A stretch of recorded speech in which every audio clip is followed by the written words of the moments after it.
Hello. Hello. My name is Rachel Wheeley, and I am thrilled to welcome you to the Royal Geographical Society for the 16th Douglas Adams Memorial Lecture. The lecture is traditionally held on Douglas's birthday, March the 11th, but in true Douglas style, we miss the deadline every year.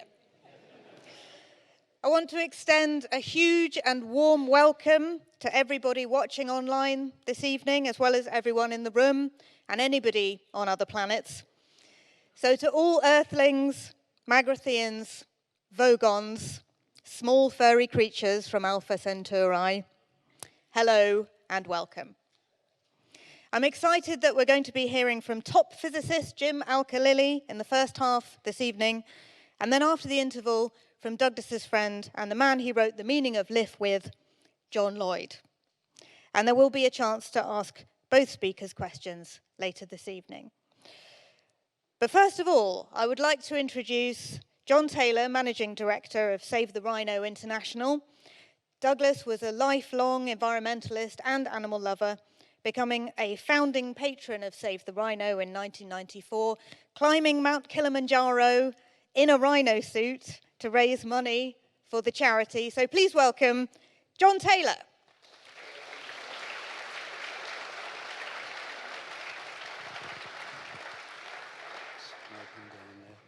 Thank you, Rachel. And thank you all. Like any nervous speaker, I have a list of topics to cover in the next 15 minutes.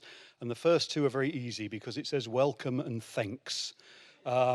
Welcome to you all, whether you're here with us in the room or watching online, to this beautiful venue. We were here last year and it is such a lovely space. Last year was a spaced out COVID audience. It's lovely to see so many more people here this evening. And I have to do some thanking. And the first person I'd like to say thank you to is Douglas Adams. Douglas was somebody I knew when I was a kid growing up from my bookshelf. The Hitchhiker's Guide was an obligatory read when I was a kid, and he contributed very much to my sense of humor.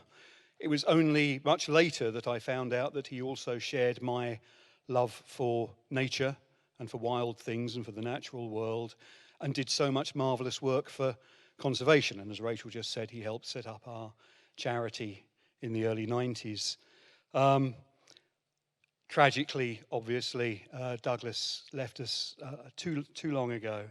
But I can't think of a better way of remembering him once a year than to provide a stage in this beautiful place and to bring in two wonderful speakers from the worlds of science and entertainment, which Douglas would have recognized so much, and just given them the space to talk to us about whatever it is that they're excited about at the moment. And perhaps if there's a bit of time at the end, even to have a chat with us and allow us to ask them some questions. So I hope, I'm sure, that we're all going to have a marvelous evening with our two wonderful speakers. While we're thanking people, very soon after I discovered Douglas Adams back in the dim and distant past, I discovered a chap called John Lloyd. I showed him this book earlier this year. This was the original 1982 Meaning of Liff that I found in the local bookshop. I recognized it because it said Douglas Adams on the cover. I didn't know who John Lloyd was. I didn't know that he was already producing some of my favorite television programs. I didn't know what a producer was. I was 16. I was still trying to work out what girls were. But I was busy watching not the 9 o'clock news and later Blackadder and later many, many other wonderful programs. So between them, Douglas Adams and John Lloyd shaped my sense of humor. They have made me laugh between them for most of my life. And thank you very much for that. And we really look forward to hearing from you later this evening. There's quite a few of the gang from Save the Rhino in here this evening. And from those who have to put up with my jokes every day, they may wish to have a different conversation with you at some point. But I'm incredibly grateful. I didn't bump into Professor Jim Al-Khalili until a lot later when probably 10 or 11 years ago, I was driving along and a nice man appeared on Radio 4 and started interviewing people like me, talking about their lives and making me realize that I was by far from only the only nerdy empiricist in the world. and giving us a channel to talk to and listen to people who work in the same science as we do. So thank you very much for that. And again, we look forward to hearing from you very much. The rest of my list is for talking about rhinos and Save the Rhino and what we do. We won't do Death by PowerPoint tonight. We'll have to take a flight of imagination. But this is the RGS, and we're all explorers, so a flight of fantasy won't be beyond us. Let me take you first to the plains and the bushveld of South Africa. Rhinos, big animals, horn on their nose. There are 26,000 of them left in the world. I'll give you some context. There's about 4,000 wild tigers left. There's 7,000 cheetahs, 20,000 lions. So 26,000 rhinos doesn't sound too bad, but it's not nearly as many as there used to be and not nearly enough. And that's over 5 species of rhino spread over 2 very large continents. So in South Africa, the first guy we're going to meet is the big old white rhino. You may have seen him in zoos. He's second only to the elephants in terms of size of land mammals. His enormous shoulder stands up high, supporting a very, very big head that hangs down with a big square mouth at the front. He is the great African lawnmower. He's a grazing thing who lives in herds. And by the end of the 19th century, he was thought to be extinct. Colonial hunting we thought had wiped him out, until about 50 were found in the Umvelozi region of KwaZulu-Natal in South Africa. And there are 16,000 today, all of them descended from those 50. So there's a conservation success story to start the evening. Living alongside the white rhino is his cousin and close neighbor, the black rhino, so named because he's exactly the same color as the white rhino. We don't always get it right. But he's a similarly large grey animal. He's a browser, not a grazer, so he's got a big browsing mouth and his head is lighter and he's up higher. But he's not dissimilar. When I was a kid running around London Zoo, there were black rhinos in London Zoo and there were 70,000 in the wild. By the time Save the Rhino was a kid in the late 90s, there were 2,500 left, which is partly why Save the Rhino was formed. Today there are 6,000 in Africa. There would be many more if people would stop trying to shoot them.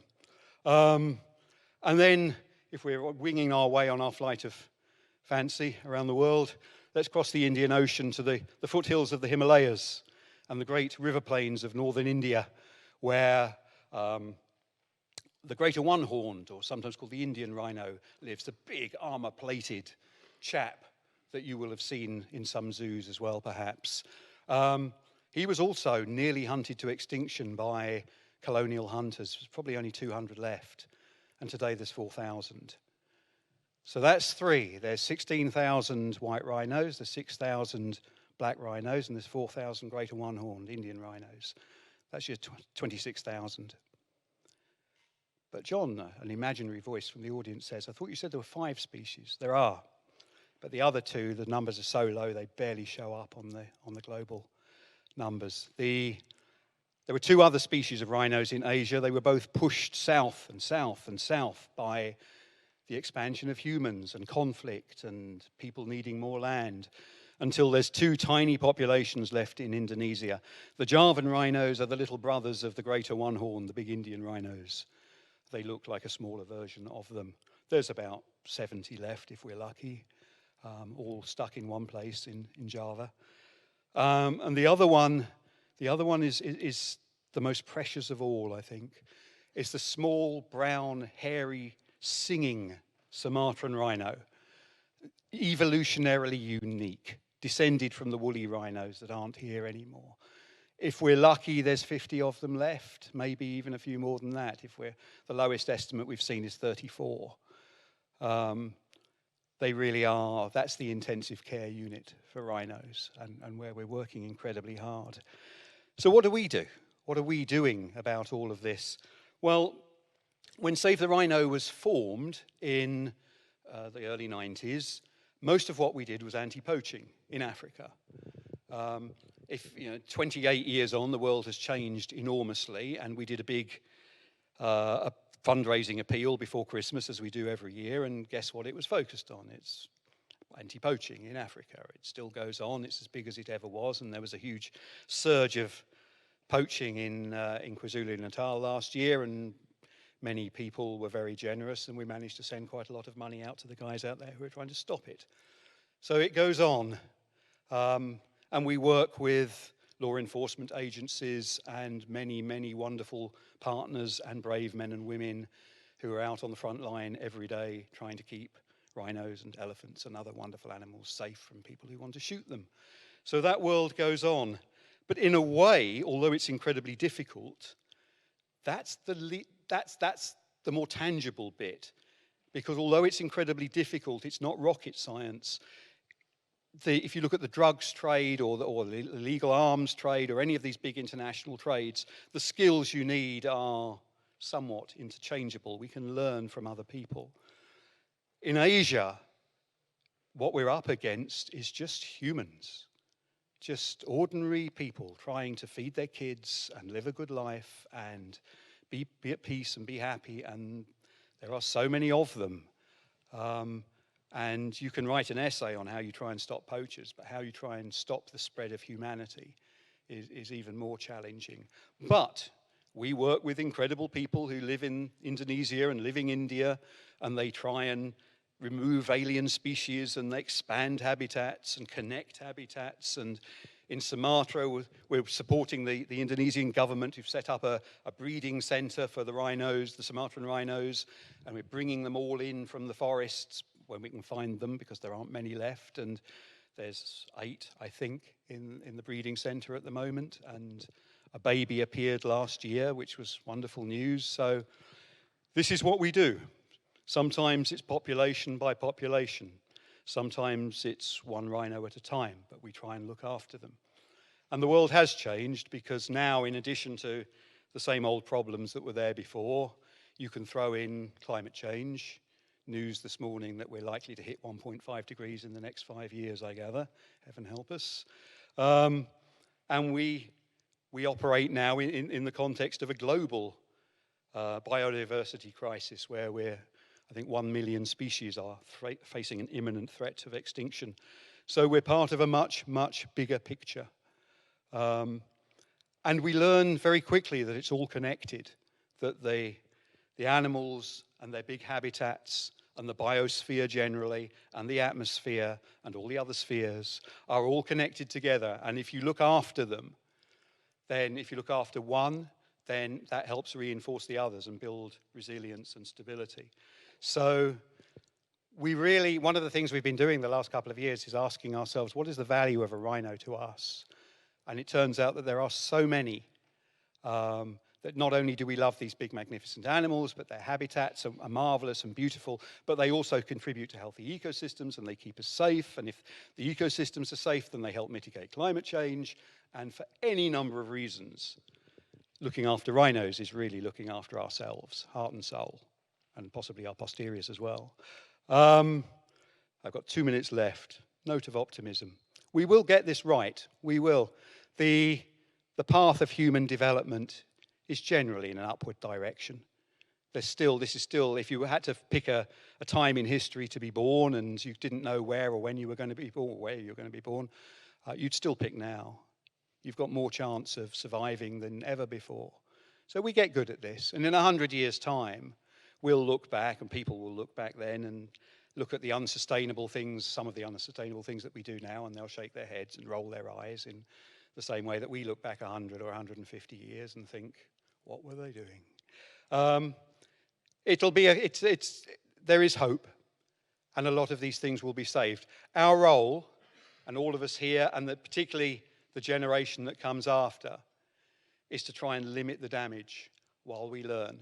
But we will learn, and we will get there, and we will end up living in a more sustainable world.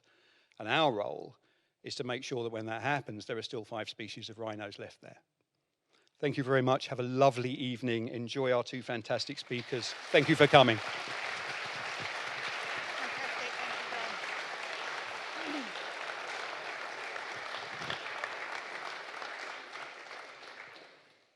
Thank you so much, John, and thank you to the whole Save the Rhino team for all the hard work that you all do, including putting on this evening. Another round of applause, please, for Save the Rhino.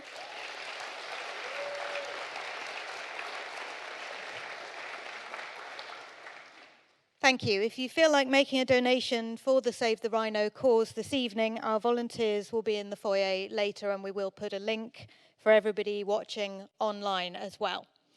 And I want to say hello to Yvette Keller from California, who's watching online. She is this year's Towel Day ambassador. Hardcore Douglas fans will know what that means. And the creator of the Douglas Adams Map and Guide of London, which you can find on our merch stall in the interval. And I'm told she's kicking off our fundraising this evening with the offer to match all donations up to $500. So thank you, Yvette.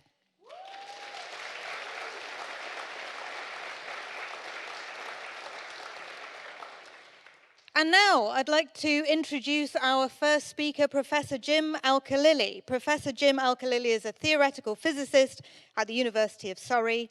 In addition to his academic work, he's also written 14 books on popular science, presents TV documentaries, and is the host of the long-running BBC Radio 4 programme, The Life Scientific. Tonight, Jim will be discussing infinity and the total perspective vortex. If you don't know the total perspective vortex, it's a Hitchhiker concept, a machine designed to reveal the vast infinity of creation to a single being, and thus is a horrible method of torture. The first person to have survived it is, of course, Zaphod Beeblebrox. It's like suddenly realizing that every truly random shuffle of a deck of 52 cards creates a unique order of cards never before created, never to be seen again. If that doesn't make any sense to you, it's like standing in big Tesco looking at an aisle floor to ceiling with crisps. I'm sure Jim will explain it better than I can. So please, put your hands together and welcome Professor Jim Al-Khalili.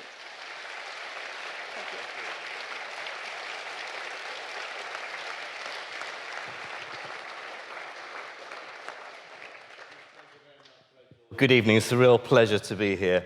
It's actually not my title, the talk. It was Rachel who came up with the title, and I think then was quite pleased that I decided to run with it. So let's see how it goes. We were talking to John earlier just before we started, and he said he was very nervous about coming on and speaking for 15 minutes before two other people with it you felt were somehow going to be more assured. I now feel the challenge is to follow your impassioned 15 minutes, so it was a fantastic message that you gave. Thank you, John. I also probably have prepared something more like a 45 to an hour's talk, but I'm going to deliver it in half an hour. I mean, it's just life, the universe, and everything, right? So, I mean, how hard can it be? I'm going to really try and imagine not Douglas Adams' world, but the world that he was pretty familiar with. You know, but it's the world of the real space and time, the world of the likes of Einstein. I want to get across some of the ideas on the cutting edge of theoretical physics. And what they tell us about the nature of reality itself. So here's the total perspective vortex. I thought I'd start with something very serious. Everything, all the information of the universe stored in a piece of fairy cake. The modern version of that is how a black hole can contain so much information. I'm sure Douglas Adams would have had something to say about dropping fairy cakes into black holes and what happens when they come out the other side. I'm going to try and say something about that during this talk. Well, let me go back. So the holy grail of physics, probably for more than probably since the time of Isaac Newton, was to find a theory of everything, a unified picture of reality, all the laws of nature, all the laws of physics and chemistry that describe everything in an equation that you can wear on your T-shirt. Something maybe a bit longer than the answer is 42. And we've got to the point now where we have the two main pillars of modern physics. There's Einstein's theory of relativity, which describes the nature of space and time and gravity, the entire universe. And then you have the theory of quantum mechanics, which is down at the opposite scale, the very tiny, the world of atoms and subatomic particles. And we're at the point where we don't know how to fit those two pictures of reality together. So we talk about looking for a theory of quantum gravity, a theory of everything. Stephen Hawking wrote an article, so this is 1981, a while ago.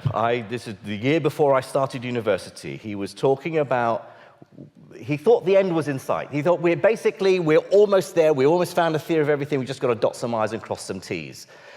He discussed the possibility of the goal of theoretical physics might be achieved in the not-too-distant future. He really felt that we were almost there, and Stephen Hawking was wrong. Because we are actually probably further away now from that final answer than many physicists felt back 40 years ago. We have ideas, we have suggestions, we have mathematical frameworks that might give us the right answer, but we're not sure. And that's sort of nice, right? Otherwise, we'd all be out of a job. Nice. The joy is in putting the jigsaw together, not once it's finished and you stand back and think, okay, I better clear it up now and make some space on the table for dinner. If we think back to some of the big advances in physics, I mean, there have been advances in all areas of science, but I'm going to focus, as you might expect, on physics. The Higgs boson, there's Peter Higgs standing in front of a blackboard with some nice equations on, discovering the Higgs boson. It was, well, he had predicted it back in the 1960s, he and others, and it was finally discovered. The particle was found at the Large Hadron Collider in 2012. A few years later, there was another big discovery, gravitational waves. These are basically ripples of space itself. Space itself stretches and squeezes. And it's really hard to measure. Einstein's theory of relativity had predicted it 100 years ago. Oh, hello. Is that me doing something? But we only really found evidence in an experiment in 2016. They were finally measured. So you think, well, you know, we've made advances. But the thing is, both those discoveries were predicted already. They weren't a surprise. We sort of knew. It would have been more interesting if the Higgs boson hadn't been discovered, because that would have meant going back to the drawing board. Thinking, right, okay, well, we've clearly misunderstood the building blocks of matter. Where have we gone wrong? But instead, it was, yep, tick, found it. Okay, well done, Peter. Here's a Nobel Prize. Gravitational waves, well, wonderful, great. Now what? So the only real big surprise, certainly in my career as a physicist, was in 1998. And that was the accelerating expansion of the universe. We'd known since, well, for 100 years, since Einstein developed his general theory of relativity, that the universe is expanding. It's getting bigger. That means it was smaller yesterday and smaller the day before, and you can work all the way back, and so hence the prediction of the universe being born in a Big Bang, when everything was all in the same place. Space and time were all, so that's when space and time themselves were born, according to relativity theory. But everyone thought that the universe is expanding, but because of all the stuff, all the matter, the stars and galaxies and dust clouds and black holes and everything in the universe, everything's pulling at everything else, because gravity is attractive. So everything's trying to pull everything else back and stop the expansion. Gravity should have been putting the brakes on the expansion of the universe. Instead, what was discovered by astronomers looking out into the deepest, furthest edges of the visible universe, they realized the universe is actually speeding up in this expansion. Somehow there's some force of anti-gravity that's pushing everything apart ever more quickly. We now call that thing dark energy, but only because we don't know what else to call it. It's some form of energy, let's call it dark energy. It's not a very imaginative title. And nothing to do with dark matter, which is equally a ridiculous name. Dark matter should have been called invisible matter. But anyway, this lecture's not about dark matter. Dark energy is a puzzle. And it's one of the reasons why Stephen Hawking was wrong in his prediction that we were coming close to understanding, getting to a theory of everything. Let's say we have candidate theories. We've been searching for how to merge quantum mechanics and relativity, depict it here as an arm wrestle between two superheroes. By the way, these pictures, the lovely illustrations, I wrote a Ladybird book on gravity, and the artist Jeff Cummins produced all these lovely pictures. You know, the standard, your classic Ladybird with text on one page and the illustration on the other. Absolutely fantastic fun. You know, he'd say, well, how do you want to depict this? I said, well, you know, so Stephen Hawking, black hole. Said, I know. So I'll have Stephen Hawking in his wheelchair with a rocket behind it falling into a black hole. And he produces that picture. So they're brilliant.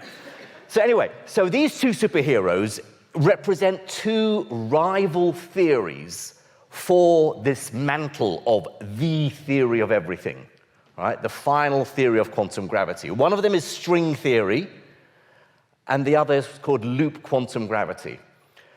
At the moment, they're just clever maths. Clever maths, so clever that only the aficionados who work in these areas know what they actually are telling us about the universe.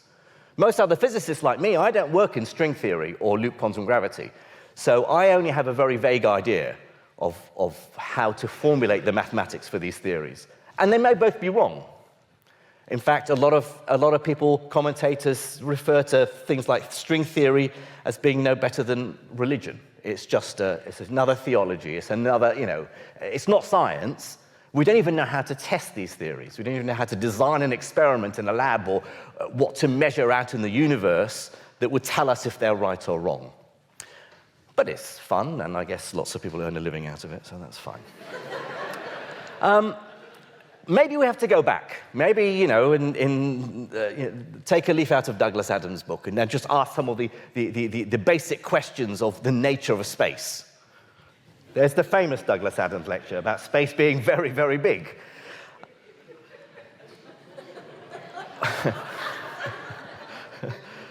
I mean, it's profound. It really is. If we ask what it is, so physicists throughout history, going all the way back to Aristotle and Plato, were asking, does space exist? Is it there already, and then stuff happens in it? Is space the stage, the three-dimensional stage where events happen? Or does space only exist because it's the gap between things? If you imagine an empty box, by empty, it's a vacuum. I know anyone who understands quantum field theory will know that nothing is really a vacuum, Jim. You know, there are particles popping in and out of existence all the time. You can't extract them. Let's imagine this is an empty box. There's a space inside the box. What happens if I remove the walls of the box? Does that space that existed inside still exist, or did it only exist because it was enclosed within some cube? What if you put this box into a larger empty cube and then remove the walls? Does its space now exist because it's part of the larger volume? These questions, I mean, they're still debated today because the nature of space is still something we probably don't completely understand. Does space pre-exist, or does it only have an existence? You know, could the universe exist if there was nothing in it?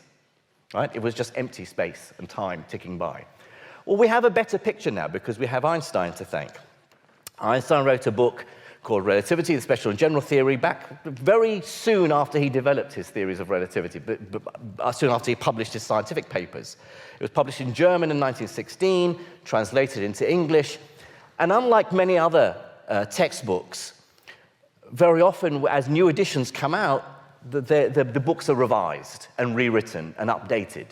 Einstein didn't update anything in the main text. He would just add appendices at the end. And there was the final Appendix 5 that appeared the year before Einstein died in 1954, where he really defines the nature of space and time in the most profound prose I think any scientist has ever written about it.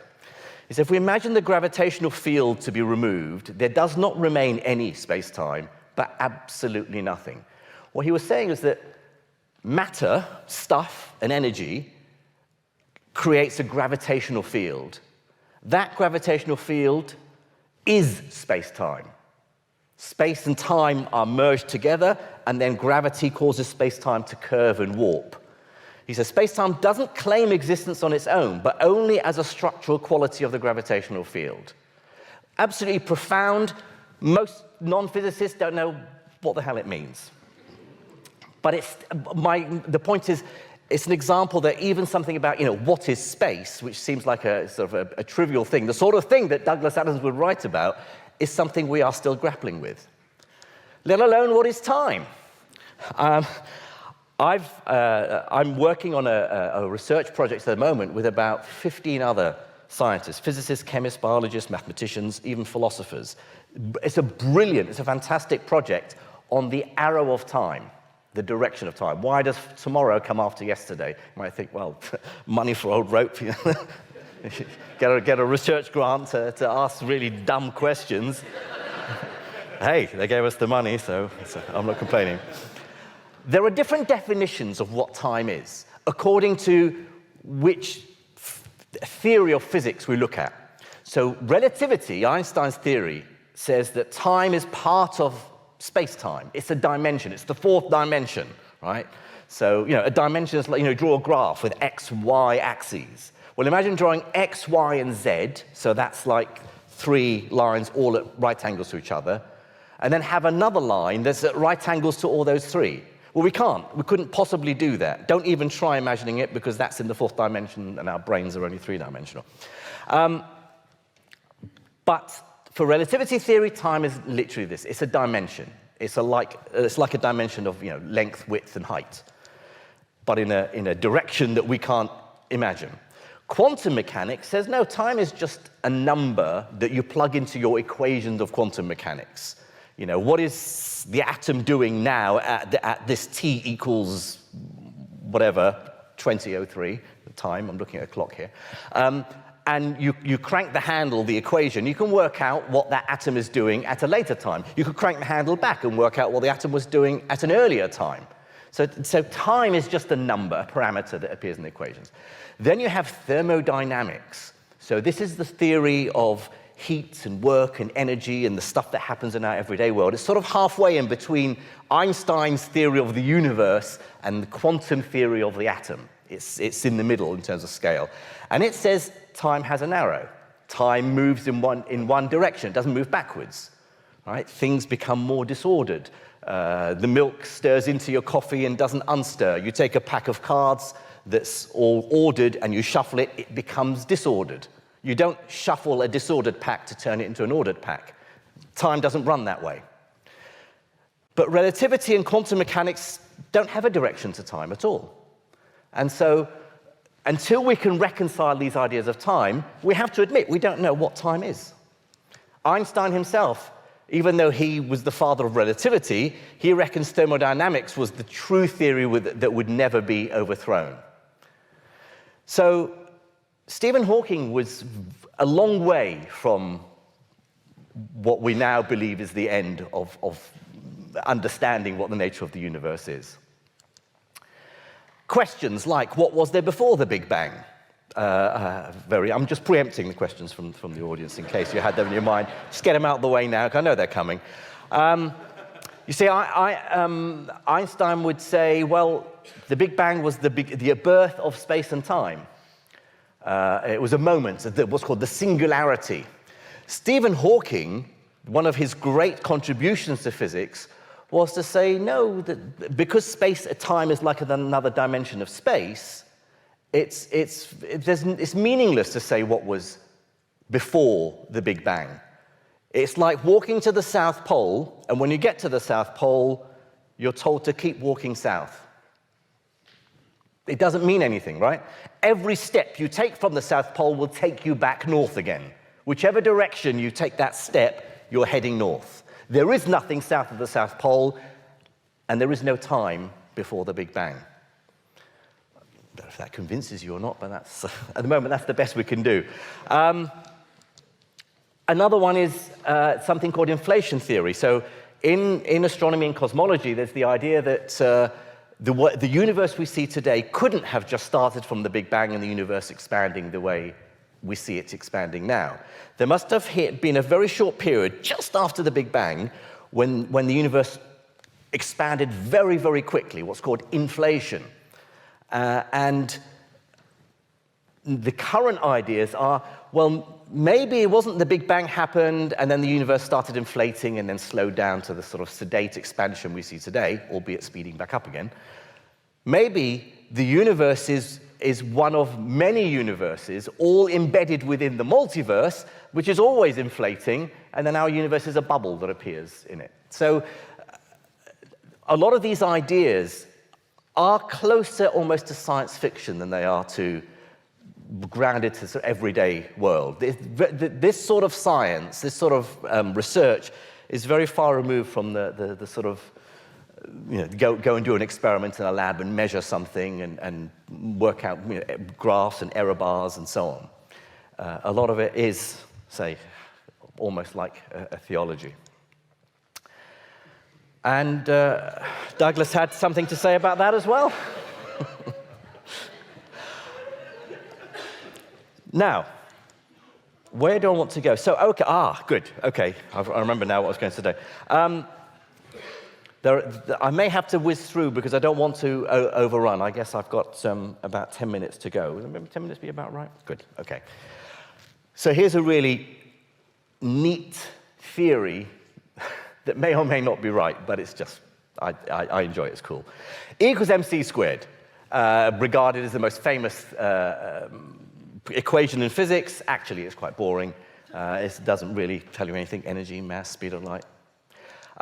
Here's a more interesting one. ER equals EPR. Now, if you're good at algebra, you'll know that you can probably cancel the E's on both sides. You can cancel the R's on both sides, end up with 1 equals P, which is even more boring than E equals MC squared. Luckily, ER equals EPR is not an algebraic equation. It's the E's and the R's and the P stand for the initials of the scientists who come up with these theories. There are two theories. The E is Einstein, the R is Rosen, and the P is Podolsky. These three guys were working on theories and published some papers in the 1930s. One was written by all three of them, Einstein, Podolsky, and Rosen, the other by Einstein and Rosen. You don't need to worry about the titles of these papers. Suffice to say that they were published within weeks of each other, and both tackled problems that Einstein in particular had with his understanding of reality then. And it's only in recent years that physicists have thought that maybe those two papers, those two ideas were connected in some way. All right, okay, so now I've got 8 minutes, and I've now realized I've got to explain quantum entanglement and wormholes. I can do it. Well, I can do it. I mean, whether you can understand a word I say is another matter. I'll just plow through. So, quantum entanglement, the idea that two separated particles are in contact with each other. Einstein was unhappy with quantum mechanics, the theory of the subatomic world. He was uncomfortable about what it said about reality. So their paper became known as the EPR paradox. Okay, I'm going to whiz through, right? So take a box that produces two particles, photons, particles of light, and they move out back to back in opposite directions. At some point, you will want to, so by the way, I've made them smeared out like this. You've come across the idea of wave-particle duality? Yeah, of course you have. That down at the subatomic scale, something isn't always a particle. Sometimes it can behave like a spread-out wave. And it depends on how you look at it. Depends on how you measure it, it will behave in the way you expect it to behave depending on how you've measured it. So imagine you have a detector, once they're some distance apart, that measures the wavelength of that first particle of light, that first photon. So a wavelength means it's a wave, means it's spread out. If you know its wavelength, that means you know the color of the light. Right? So if you know the color of photon 1, it's blue in this case, then photon 2 will be blue as well. Photon 2 is behaving like a spread out wave. But you might instead have picked up a different piece of equipment, a different instrument that measures the position of the particle, where it is. So now it's not behaving like a wave anymore. It's, oh, you want to know where I am? Oh, here, I'm here, exactly at this point. If photon 1's behaving like a particle, photon 2 is behaving like a particle. Einstein said, how can photon 2 know what you want to measure? Photon 1 may see the detector coming. I better behave like a wave, or better behave like a... Photon 2 is miles away. How does it know? It can't be a particle and a wave at the same time, therefore quantum mechanics is wrong. Turns out it can, but that's because they are quantum entangled. They're somehow connected even though they're far apart. One of the most weird aspects of reality, this idea of quantum entanglement, and yet we know this is how atoms behave. Okay, let's jump through that one. Oh, there was a quote there. I can't jump through quotes, can I? Nothing travels faster than the speed of light with the possible exception of bad news, which obeys its own special laws. It's the only interesting thing about the speed of light on this slide. Don't worry about Bell's theorem. And I will dispense with the video. Here's the other paper. Einstein published a paper on relativity theory in 1916, but then had a problem with what it meant. Because, oh, look, we have video. Good, great. So his theory of relativity predicted the existence of black holes, collapsed stars in space, but it didn't predict what was we couldn't decide what was inside the black hole. The mathematics was obscure. And Einstein didn't like that. He said maybe the middle of a black hole is actually a tunnel that leads to somewhere else, which is something we now call a wormhole.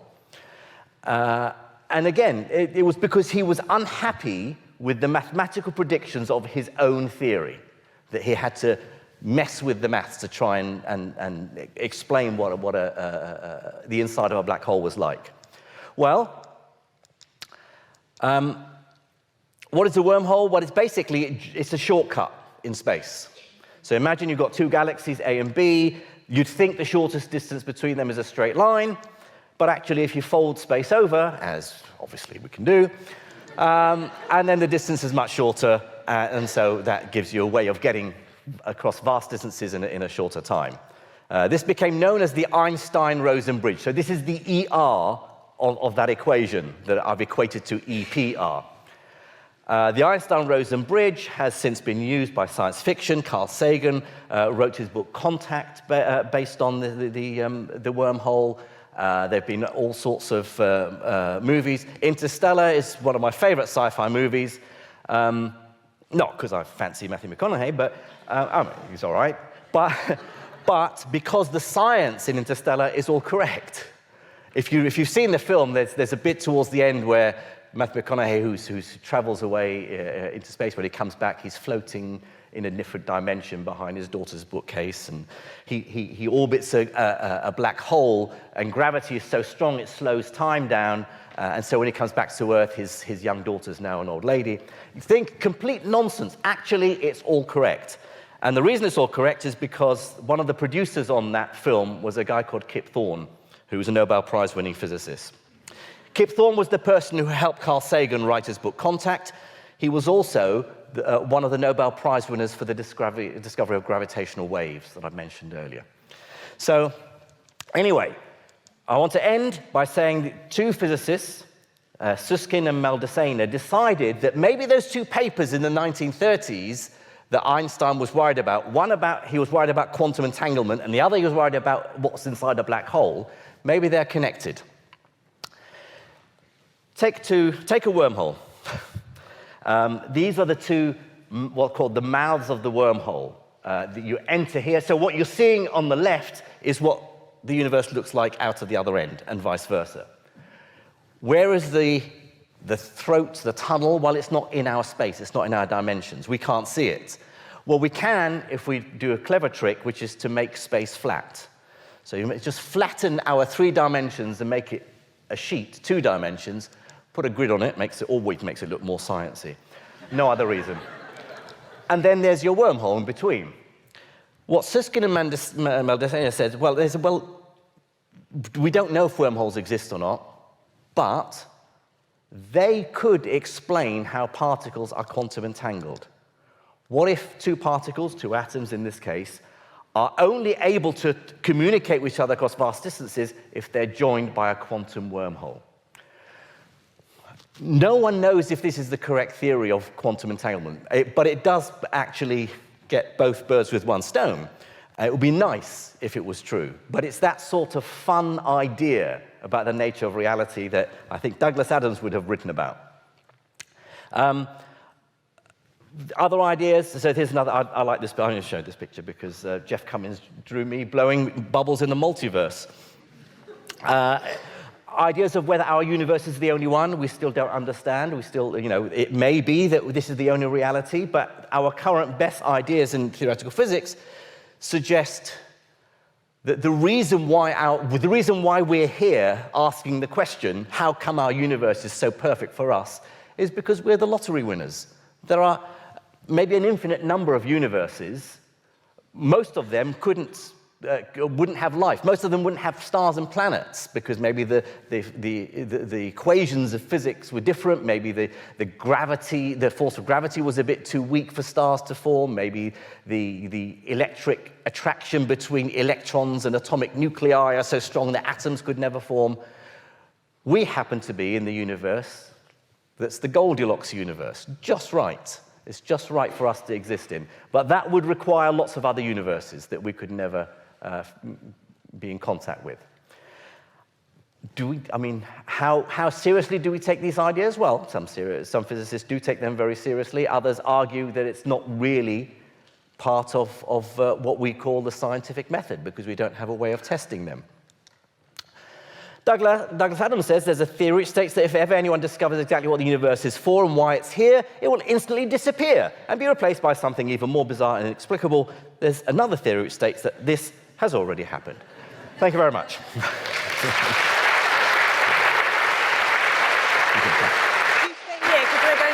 Oh, yeah, sure. Thank you so much to Professor Jim Al-Khalili. We are now going to take some questions from the audience in the room. I have one from the audience watching online. So, Jim, if you'd like to take a seat over here. And we have two very kind volunteers from Save the Rhino who will be dashing around taking your questions. So if you have a question, if your mind has not been completely I've answered all the questions, blown surely. by all of that, please raise your hand. We have one question at the back already, so perhaps we'll go over to that person over there. And then I'll ask you to raise your hands again. If you could say your name, please, and ask your question into the microphone, which we're bringing over, then I will ask the professor to respond. Hi, I'm Paul Vannin, a physics graduate from many years ago. What would be the most exciting revelation that the JWST could provide that would kind of get you most excited? Oh, well, the JWST is the new space telescope, the successor to the Hubble Space Telescope.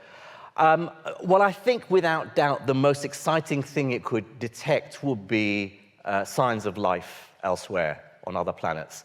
We're not going to, it's not like a telescope that's going to see little green men waving. What it might do is, for example, detect certain chemical signatures in planets that have an atmosphere that suggests maybe photosynthesis is taking place. And that will be a good, that good evidence that life exists there. Not necessarily even, plant life. It may be, bacteria photosynthesize. So it may be evidence that there is some tiny, sort of simple life forms on other planets. And that would be the biggest discovery, certainly in our lifetime. And a lot of astronomers and many other scientists, I think there's a strong chance that it could detect that. Thank you very much indeed for your question.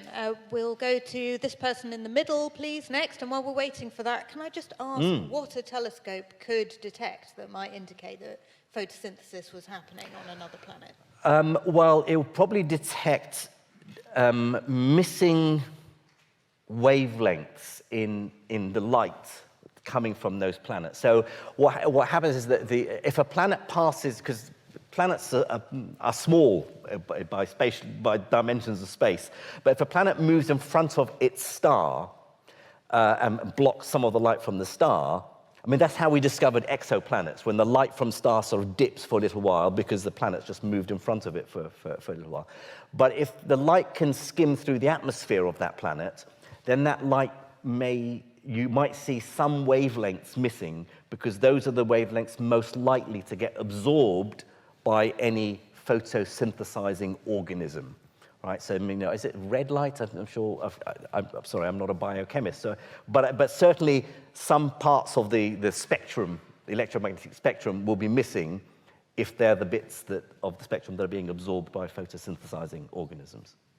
Thank you. That's actually very clear. I'm amazed Good. that I sort of followed that. Okay, let's have our next question. Please, could you say your name and your question? Yeah, hi. My name is Dean Bubley, and I'm interested to ask whether anyone still thinks that black holes may be one end of a wormhole, and if so, how do you deal with black holes not being created at the same time? So where does the other end come from? Yes, well, yeah, good question. We've moved on from wormholes joining to black holes. The main reason is that, well, certainly in terms of joining 2 points in space-time, you wouldn't use a wormhole joining 2 black holes to travel through, because a black hole is surrounded by an event horizon, which is the region of no return. So going into one black hole, going through the tunnel, you find you can't get out the other. It's like a prisoner digging an escape tunnel from his cell, only to come up in the adjacent cell. You know, he's still in prison. But no, we don't know how. If wormholes exist, they would or should have been created in the early universe. Black holes don't have to be created in the early universe. Black holes are formed all the time. When a star collapses, it forms a black hole. So you're quite right. Why, if a star collapses for a black hole, should something appear somewhere else, far removed from it?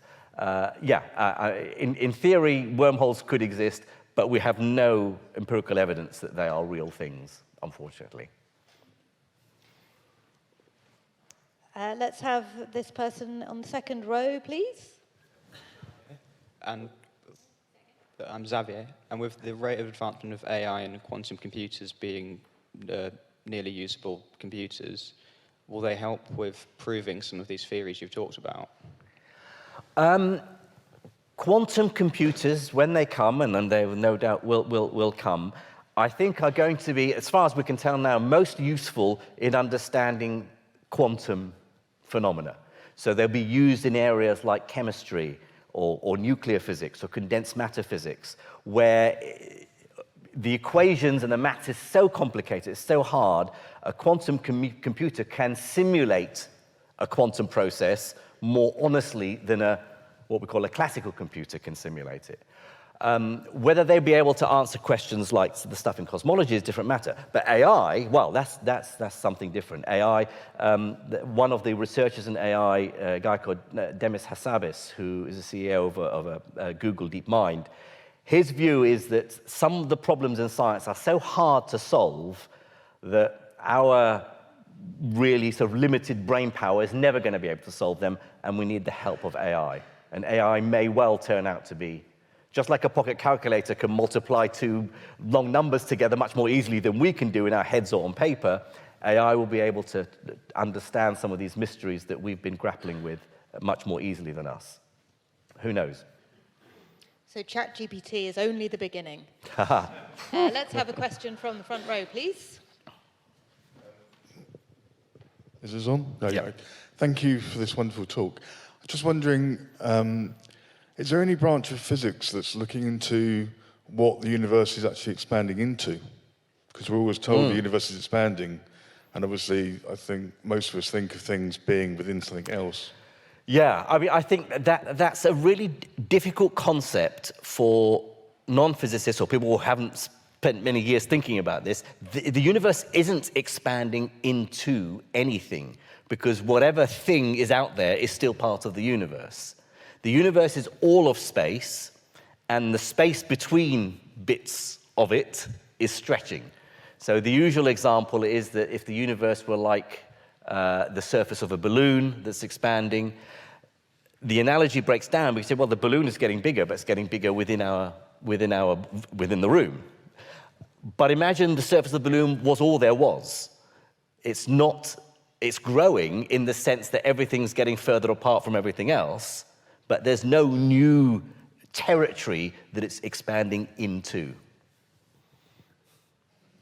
Yeah, I know. I mean, I could go on more, but I suspect I've probably lost most people now anyway.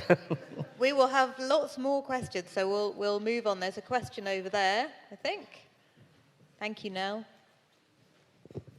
Yeah, I was just wondering, this is more a theoretic question.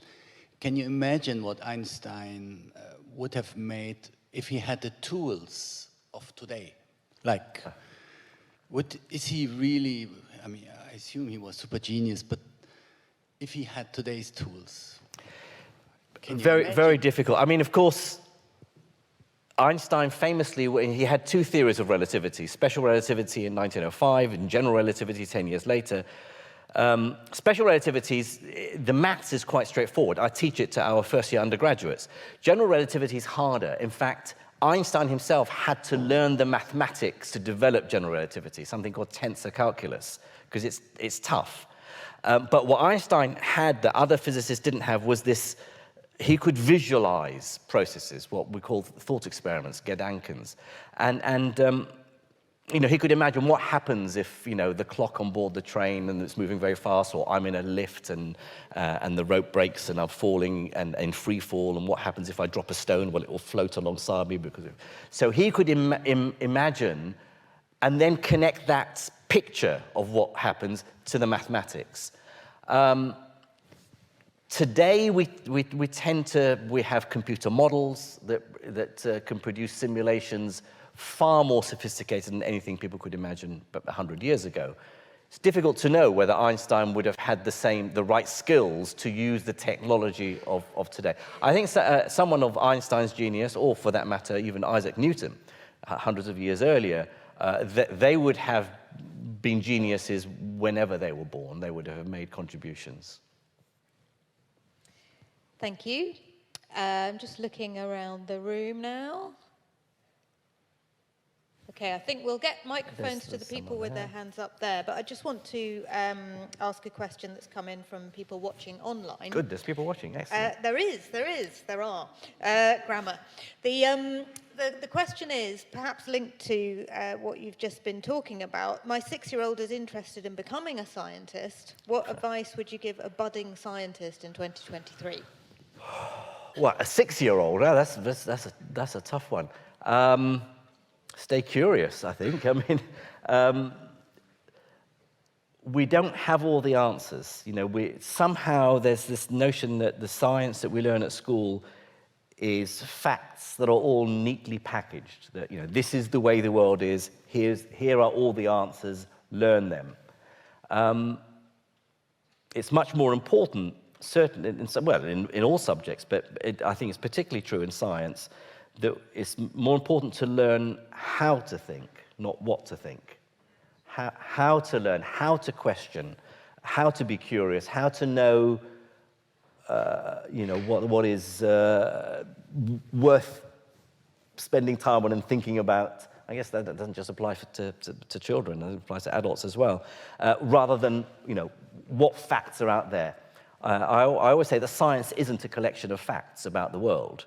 That's just called knowledge, right? Science is a process, a way of getting that knowledge. I wouldn't explain this to a 6-year-old.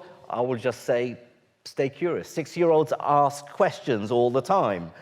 Why? But why? But why? And most of us, when we grow up, stop asking why questions because we've got to get on with life. Scientists often are said to be those children who've never grown up because they've never stopped asking why. You just want to know. So just wanting to know is halfway to being a scientist.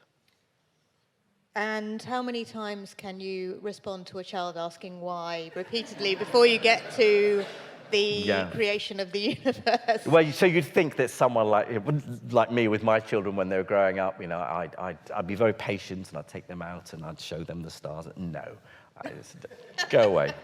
Go and, I don't know, play with your Game Boy or whatever it was. But then, to be fair, my children found you know, if there was any hint that I was going to start on a physics lecture, that would be it. The shutters come down. So in the end, I decided it was a losing battle. Let's have our next question, please. Matt Gladstone. I was just following on from what you said about Einstein and his ability to imagine and draw and do thought experiments, and then thinking of Newton and his apple. Do you think that ability to think laterally and think in more physical or concrete or some other terms than pure mathematics is an essential part of achieving a breakthrough, and that maybe you'll never get there through pure computing and maths? Sometimes. I mean, you know, some of the major breakthroughs, particularly in theoretical physics, applied mathematics, do come from just hard work to solve a difficult problem, solve a mathematical equation, and you know, maybe pages and pages and pages of algebra. You know, it's not all, you know, the big breakthroughs aren't always that flash of inspiration, that looking at a problem from a different perspective that no one else has thought about. Sometimes that is true. Sometimes it's just the hard grind, yeah, because science itself is very broad. You know, not all. You know, sometimes the answers come when you bring lots of different areas of science together. I mean, that's why these days we talk a lot about interdisciplinary research. I mean, the research that I'm doing, I'm working with a computational chemist. Is studying quantum effects in biology. And it's brilliant. It's really, really exciting. This area, what's called quantum biology, we're looking at how protons can quantum tunnel from one strand of DNA to the other. And so I'm bringing my theoretical physics equations to it. The computational chemist colleague is looking at computer simulations of these biomolecules, and then we have the molecular biologist who's talking about, you know, showing us, well, this is the enzyme that does this, and so on. And so breakthroughs sometimes come when you collaborate with other scientists. So I think there's just lots of ways of learning about the world. Thank you. Okay, I think we'll have one more question in the room. I have one from the online audience, and then we'll go to a break. So the next question, please. I'm guessing you've been to CERN many times. Do you have a favourite room or piece of equipment there, and why? Because I'm a theoretical physicist, when I've been to CERN, it's tended to be for conferences. And so, you know, believe it or not, I've not been down into the LHC, the tunnels. I keep promising myself that I will go, but you've got to wait for the time when they turn the beam off. Otherwise, it's not advisable. And I've been there filming with the BBC. But if it was a famous or a favorite room to do science, it's not actually at CERN, it's in Copenhagen. One of the founding fathers of quantum mechanics was the Danish physicist Niels Bohr. And in 1920, he had his institute built in Copenhagen, funded by the Carlsberg Brewery. So we have Carlsberg beer to thank. And it became known as the Niels Bohr Institute. And back probably in the early to mid-90s, I spent several months there. And the office I had in one of the top floor was the same office that Werner Heisenberg used, where he came up with the famous uncertainty principle. And I just felt, you know, it's just working there. Just telling you now, I'm feeling a shiver down my spine. Because just, you know, a lot of physicists don't care about, so what? This is where Heisenberg worked. It's just another room, you know, and old furniture. But for me, being in the same physical space that one of the greatest 20th century scientists worked was fantastic. And I don't think I ever published any papers based on the work I did there, but I had a lot of fun doing a lot of deep thinking and scribbling equations down. Thank you. And our final question from What UV, or possibly What Of, from somebody watching online. And you can take this in any way you want. What's your favourite inspiration from Douglas Adams?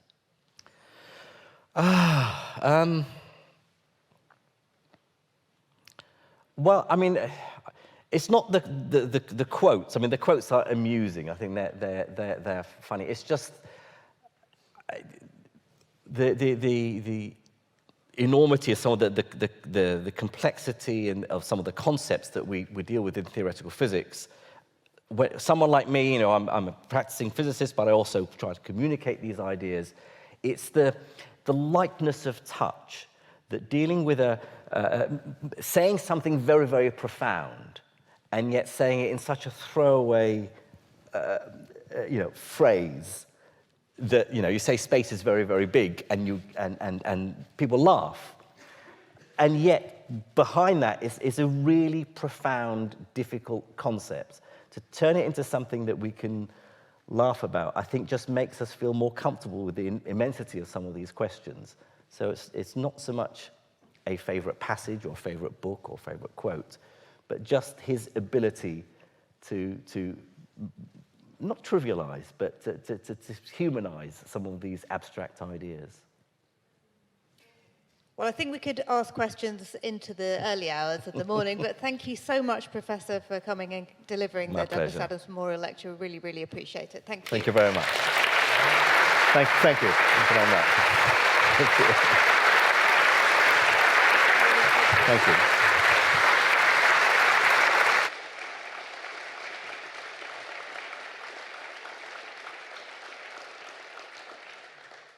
Thank you very much indeed for your kind attention and for your questions. We have absolutely loved hearing Professor Jim Al-Khalili's lecture this evening.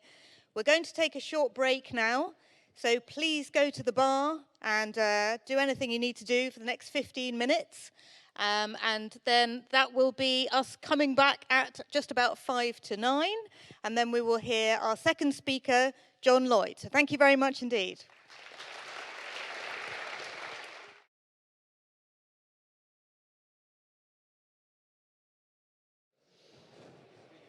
Hello and welcome back. Did everybody have a good break?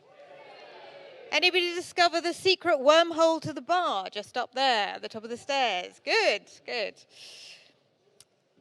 Now, in the second half, we have the wonderful John Lloyd very shortly. And to introduce him, somebody who's going to talk about a very exciting book which will be published later this year, entitled 42, The Wildly Improbable Ideas of Douglas Adams, based on Douglas's own notes and archive. So I'd like to welcome onto the stage now the publisher, John Mitchinson.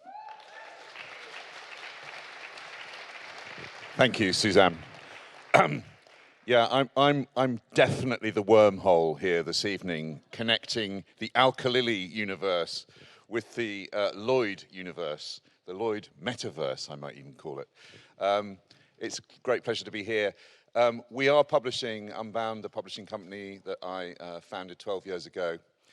We are publishing in August, 24th of August this year. No particular significance for the date, except it is, yeah, you spotted that, 42 the other way around. We are publishing the book 42, The Wildly Improbable Ideas of Douglas Adams.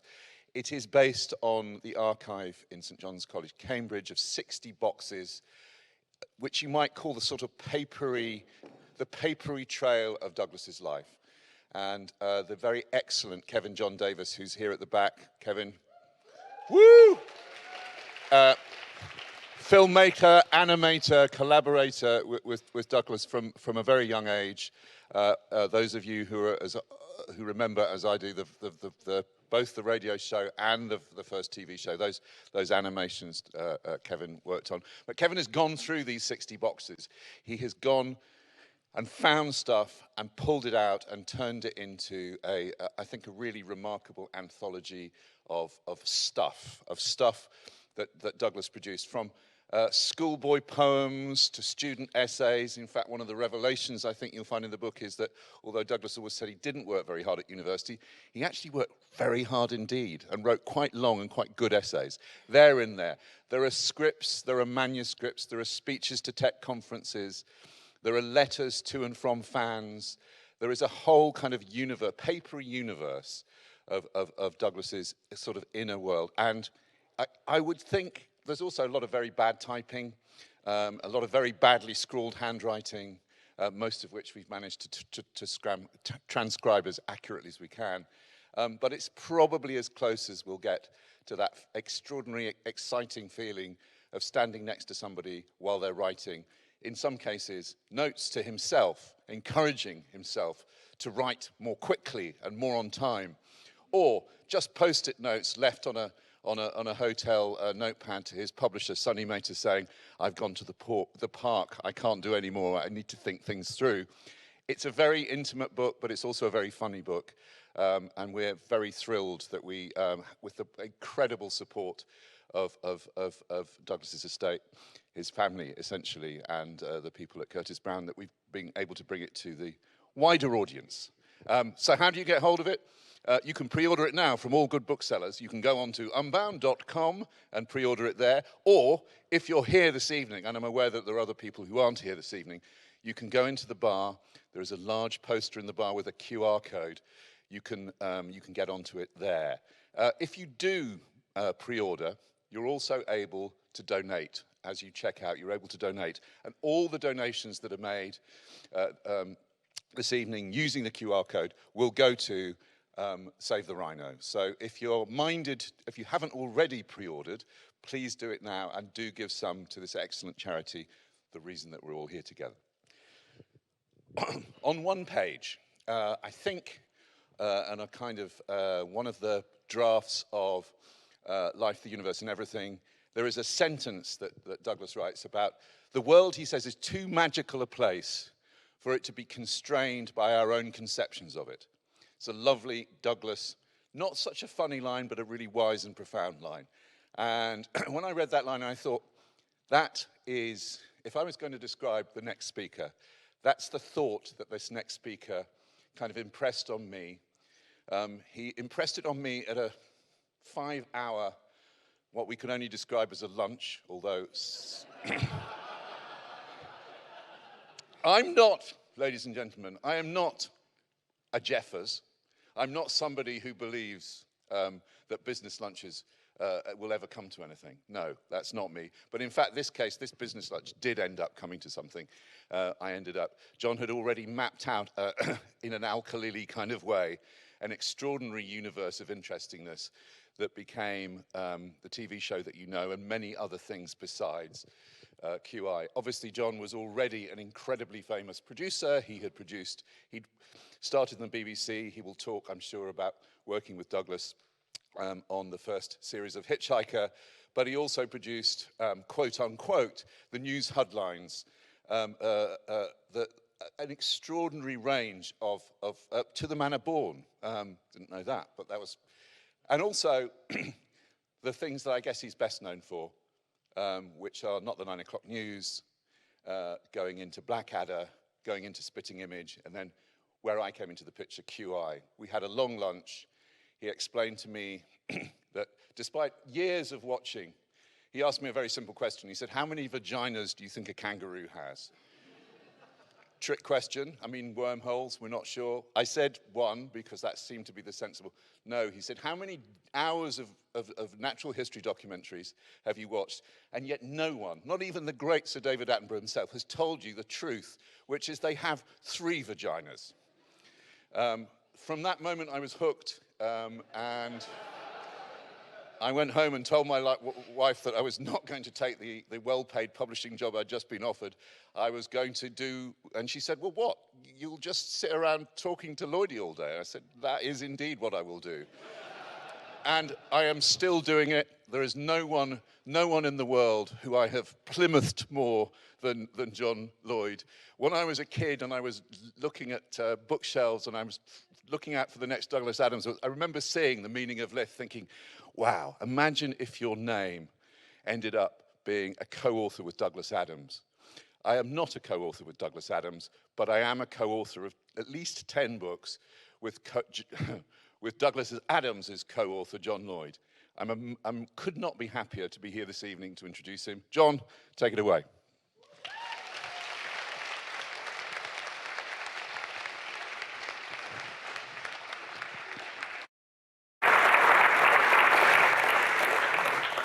Thanks, Mitch.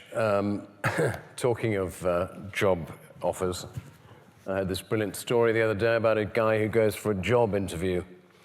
And the interviewer flicks through his CV for a while. He goes, oh dear, yes. Then he says, tell me, what would you say is your worst fault? And the guy says, well, probably my worst fault is I'm perhaps a little bit too honest. And the interviewer says, come, I don't think I'd call honesty a fault. And the guy says, I don't give a fuck what you think.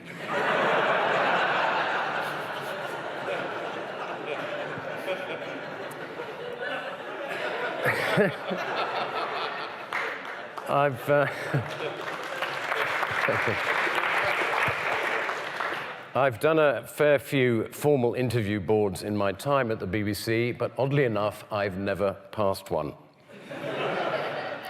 Unlike Douglas, all the way through his BBC interview, he kept rummaging in the bag he had with him.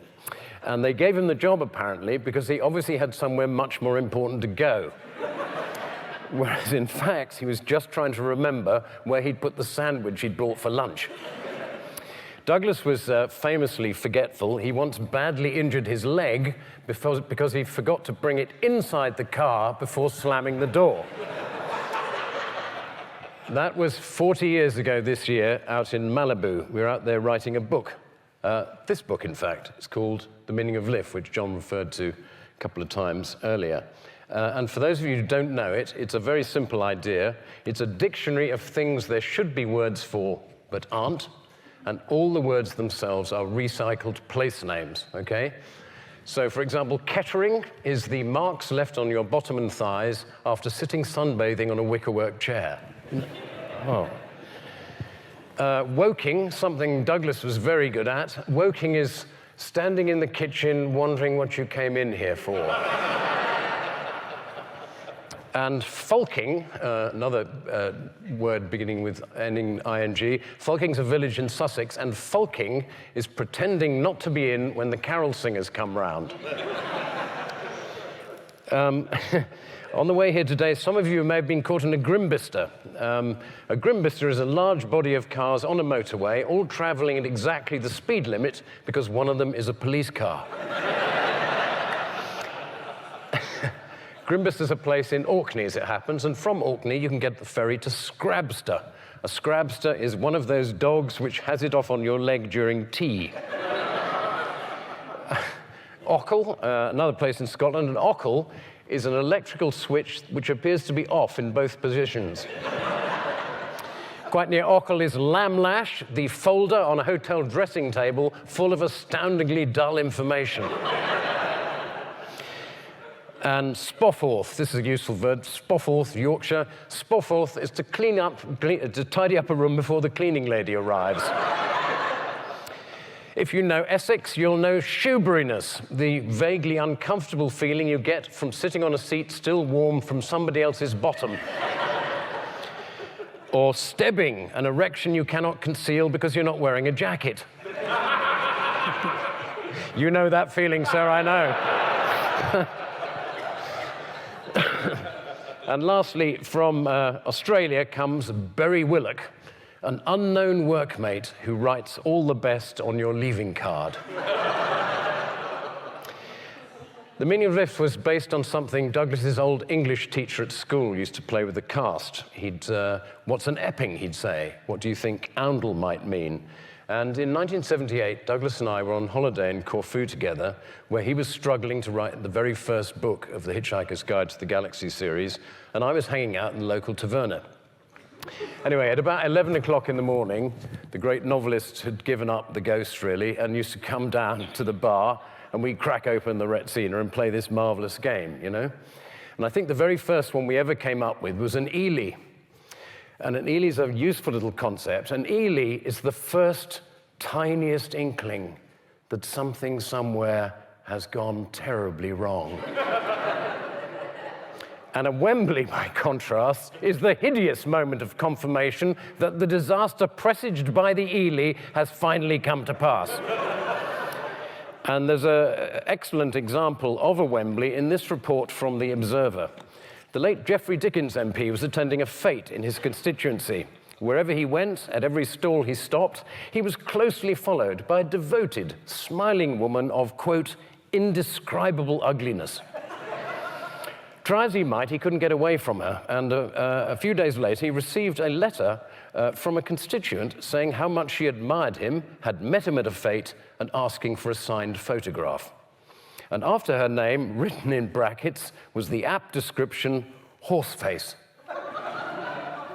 I've misjudged this woman, thought Mr. Dickens.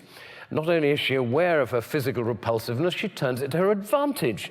A photo is not enough for this woman, he thought. So he went out and he bought a plastic frame to put the photograph in, and on the photo he wrote with a flourish, to Horseface, with very best wishes, Geoffrey Dickens MP. And after he'd sent it off, his secretary said to him, did you get that letter from the woman at the fete? Now, at this point, Geoffrey Dickens really should have had an Ely. Because she then said, I wrote Horseface after her name so you'd remember who she was.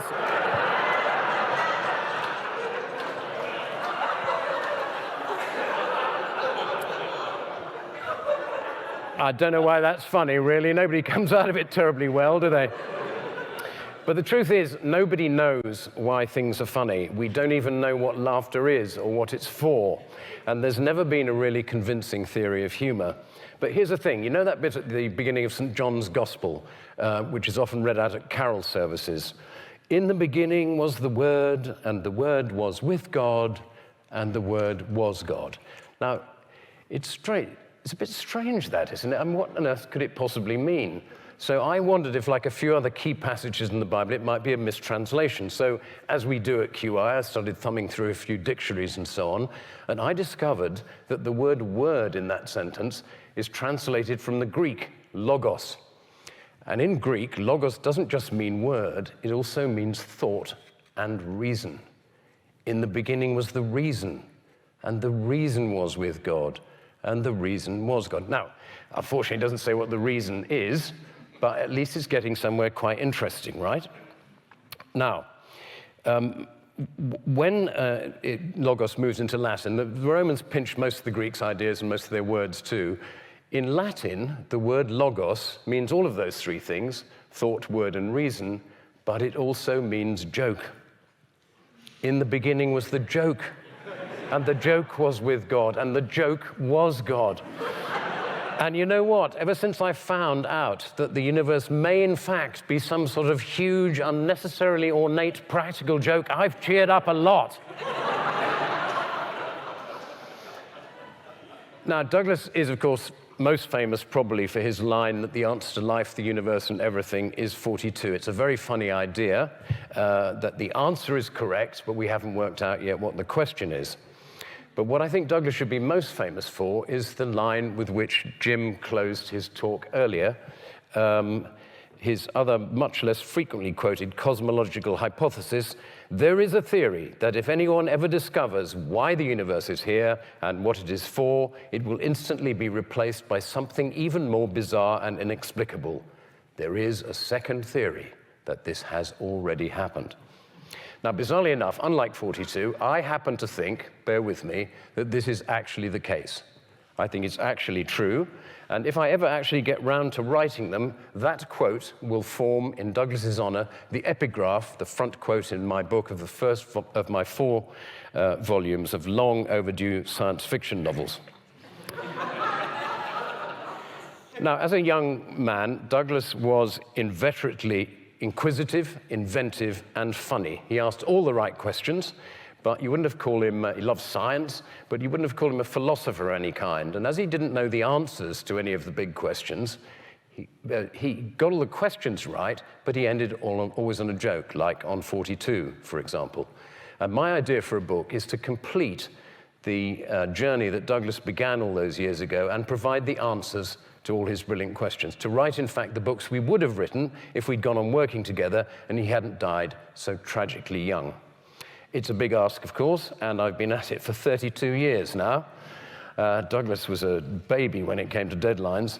But I do apologize to all of you in advance that if the books ever do get published, the universe will immediately be replaced by something even more bizarre and inexplicable. Meantime, back to jokes. The best practical joke I know was carried out in 1973, the year that I joined the BBC, by a friend of mine called Dave Trott, who was then a young art director in an advertising agency. And his boss, the creative director, was reading a book called The Exorcist, which was a rather, don't you remember the film, a rather grim novel about demonic possession. And Dave's boss absolutely hated this book. He said, "This is the most disgusting book I've ever read," he said. "It's vile, it's foul, it's evil." He said, "It's so revolting, in fact, when I go home for the weekend," and he happened to live in Brighton, this bloke, he said, "I'm going to take this disgusting tome and I'm going to go down to the end of Brighton Pier and throw it into the sea as far as I can, so I shall never be soiled by it again." So come the weekend, that's exactly what he did. In the meantime, my friend Dave went to a bookshop and bought a second copy of The Exorcist. On Sunday, he ran it under the bath tap, and on Monday, he got in early and put it in his boss's desk drawer.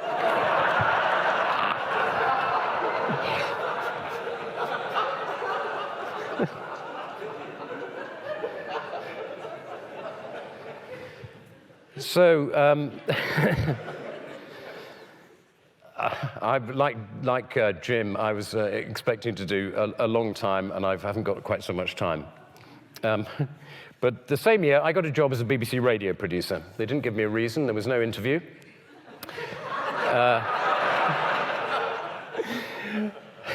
And one of my very first jobs was in the wonderful BBC Radio Theatre. It was actually designed as a concert hall, in fact. It's now the Radio Theatre, where they make light entertainment shows and so on.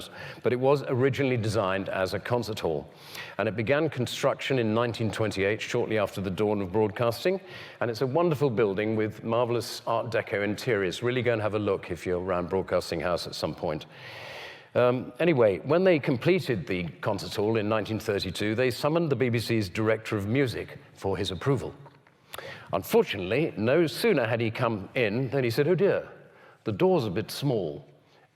I'm not sure we'll get the concert grand through there. It's a priceless Beckstein. I don't wish to risk damaging it by men handling it through that narrow aperture." So they called for the BBC's chief carpenter. He says, "Oh dear, sir, yes, sir, it's just a bit narrow, sir, that old entrance there for the priceless Beckstein." He said, "I don't know what we're going to do, sir." He said, "I'll tell you what we'll do, sir." He says, "I will measure the old priceless Beckstein with my tape measure, what I got here, down to the last 16th of an inch, and get the lads to build an exact replica made of plywood, sir. And if that go through the door, then the real one will too, won't it?" So he went back to Wheeling to the carpentry shop, and he and the lads spent 3 weeks building this fantastic replica grand piano. They were so proud of it, they even put pedals on and a music stand, and they topped it off with a gleaming coat of black lacquer, and then they couldn't get it out of the carpentry shop.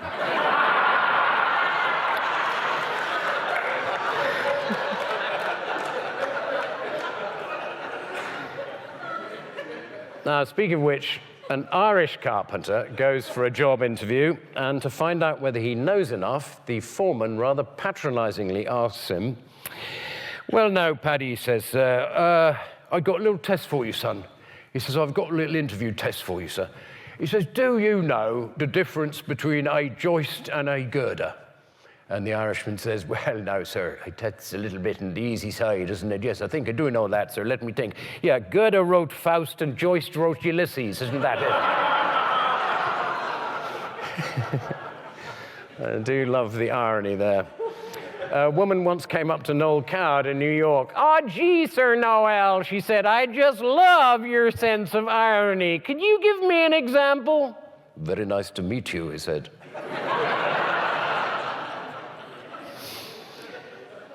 Something else that's ironic is that I'm here giving this speech. In the early 70s, Douglas and I were best friends. We shared a flat and then a house together, and I had a full-time job as a radio producer, and Douglas was trying to make it as a writer. I'd come home in the evenings, usually to find Douglas, like the captain of the B-Ark, in the bath. And then he would want to start writing. We put together a science fiction comedy movie treatment about the Guinness Book of Records, a radio sketch show called The Swasivius Zebu, the persuasive humped ox is translated as, and a TV sitcom about two astrophysicists in an observatory at the top of Mount Everest called Snow 7 and the White Dwarves. There's two astrophysicists in tonight then. Anyway, none of these were ever commissioned, and one day I came back from work to the rented furnished house we shared in Roehampton to find Douglas sobbing in his room. His room, weirdly, being a furnished house, contained 7 wardrobes, only one of which could be opened. We never found out why. Anyway, he was really depressed and in despair because his career wasn't going anywhere, and he was planning to go and become a shipbroker in Hong Kong. But the very next week, he got the commission to make the pilot of The Hitchhiker's Guide to the Galaxy. I was, of course, very pleased for him and went back to work. That same year, 1977, I started the news quiz. I used to read every newspaper every day and only keep the interesting bits, which is what we do at QI and with encyclopedias. And my favorite news cutting of all time is the report of the man who lost his job as an office cleaner for cleaning the same lift 25 times in the same day. He thought it was a different one on each floor.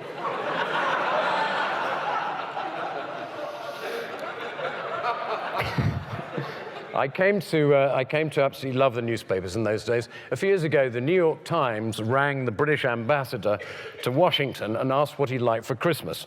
I couldn't possibly accept anything, he said. It would be quite irregular and improper. Goodbye. But somehow they managed to keep him on the line and persuade him it wasn't a bribe or anything. It was a genuine question, what would he like for Christmas? So he mollified a bit and he said, oh, frightfully sweet of you. We'll perhaps something modest like a small box of crystallized fruits. Thank you so much. Anyway, come Christmas Eve, the article appeared in the New York Times. We rang around Washington's diplomatic community, it read, and asked them what they'd like for Christmas. The French ambassador said peace on earth, the German ambassador said goodwill to all men, and the British ambassador said a small box of crystallized fruits.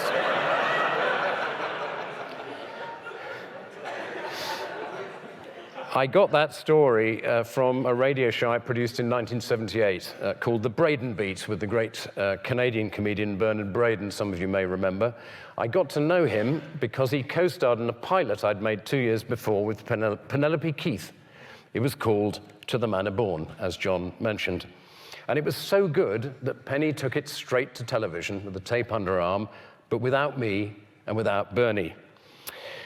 Later on, the last episode of the first series got a record-breaking 23.95 million viewers, I think the largest ratings on British television for anything outside a sporting event.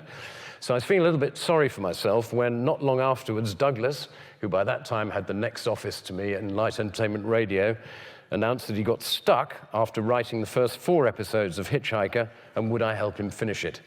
Of course, I said yes. We'd done lots of writing together. We always had a lot of fun doing it. It had taken him 10 months to write the first 4 episodes, and we knocked off the last 2 in about 3 weeks. Anyway, when the first show came out in March 1978, Douglas breezed into the office in his jolly way, huge laugh and all this. He said, any reviews in the papers? And we thought, don't be absurd, Douglas. Nobody reviews radio. They didn't in the 70s. Gillian Reynolds had a monthly column where if you were lucky if you got a one-liner every 3 or 4 years. Anyway, we opened the papers, and there it was. Hitchhiker was reviewed in about half the nationals, very well reviewed too. It was quite extraordinary. And it was a hit right from the start. And even before the first series had finished going out, Douglas and I had been invited out to lunch with no less than 6 different publishers. And we eventually signed a deal with a guy called Nick Webb, wonderful guy at New English Library, for £3,000. That was half each. And we booked that holiday in Corfu to write it together. Then the Braden Beat got cancelled after only one series, and then Nigel Rees, with whom I'd started Quote Unquote that John mentioned in 1976, took the format off to Yorkshire Television with him under a different name, and he didn't take me either, and then Douglas gave me the sack. Yeah. He decided the episodes we'd written together weren't as funny, in his words, as the ones he'd written on his own, and honestly, he broke my heart. And I was very, very angry. And I went straight to the office of my head of department, David Hatch, and resigned on the spot. And as I stormed out down the corridor, I could hear him shout at my departing back, "Don't be a young fool! In 7.5 years, you could be deputy head of this department." Quite an incentive, that was. Anyway, it was a terrible year for me, 1978, but this I learned and try to live by. Disaster is a gift. Very often, you look back on things that were dreadful at the time to think that's among the best things that have ever happened to me. Because if Douglas hadn't fired me, I'd have never done anything else. And I would have just been that bloke, what's his name, who works with Douglas Adams. And only the other day, a good friend of mine were having a drink, and he asked me if I'd ever read The Meaning of Liff. And I said, yes, I wrote it. And he pulled out of his pocket, as many people do, as they have several people tonight, the dog-eared copy, and he looked at the front cover in disbelief, and he said, my God, I never noticed.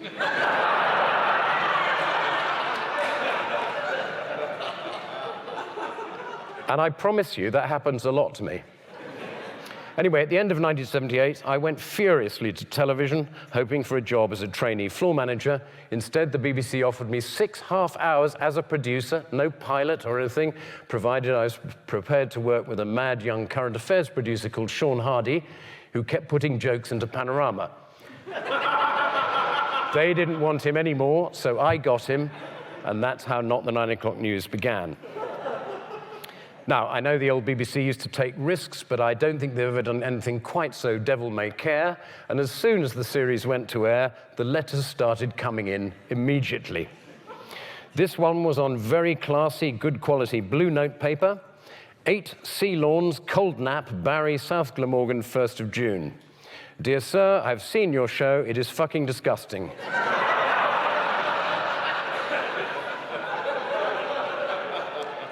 Real cheap shit being piled on an audience who needs something quite different. It's so easy to be cynical, isn't it? So easy to take the piss out of people, good people, who can't hit back. Up yours, arsehole. Yours faithfully, Douglas Mills. Now, the first edition got 5.5 million viewers and 30 telephone complaints, and this is known as jamming the BBC switchboard. I was summoned to my head of department, Jimmy Gilbert, who'd started the Frost Report in the 60s. So, John, he said, you jammed the switchboard last night. 30 complaints. 30 complaints! It should have been 60. Get out! Yes, that was the old BBC, happy and brave. The BBC licence fee. I don't know if you know this, but partially sighted or sight-impaired people have to pay the full price for a BBC TV licence, but blind people pay only half price. And I checked this recently on the TV licensing website, where it says a blind concession TV licence costs £72.75 for colour and £24.50 for black and white.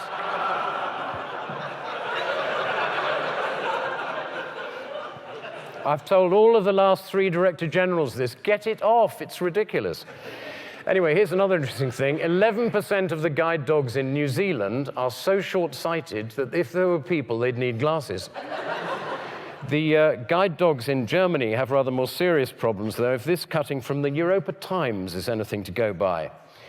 We will not have him put down. Lucky is basically a damn good guide dog, Ernst Gerber, a dog trainer from Wuppertal, told reporters.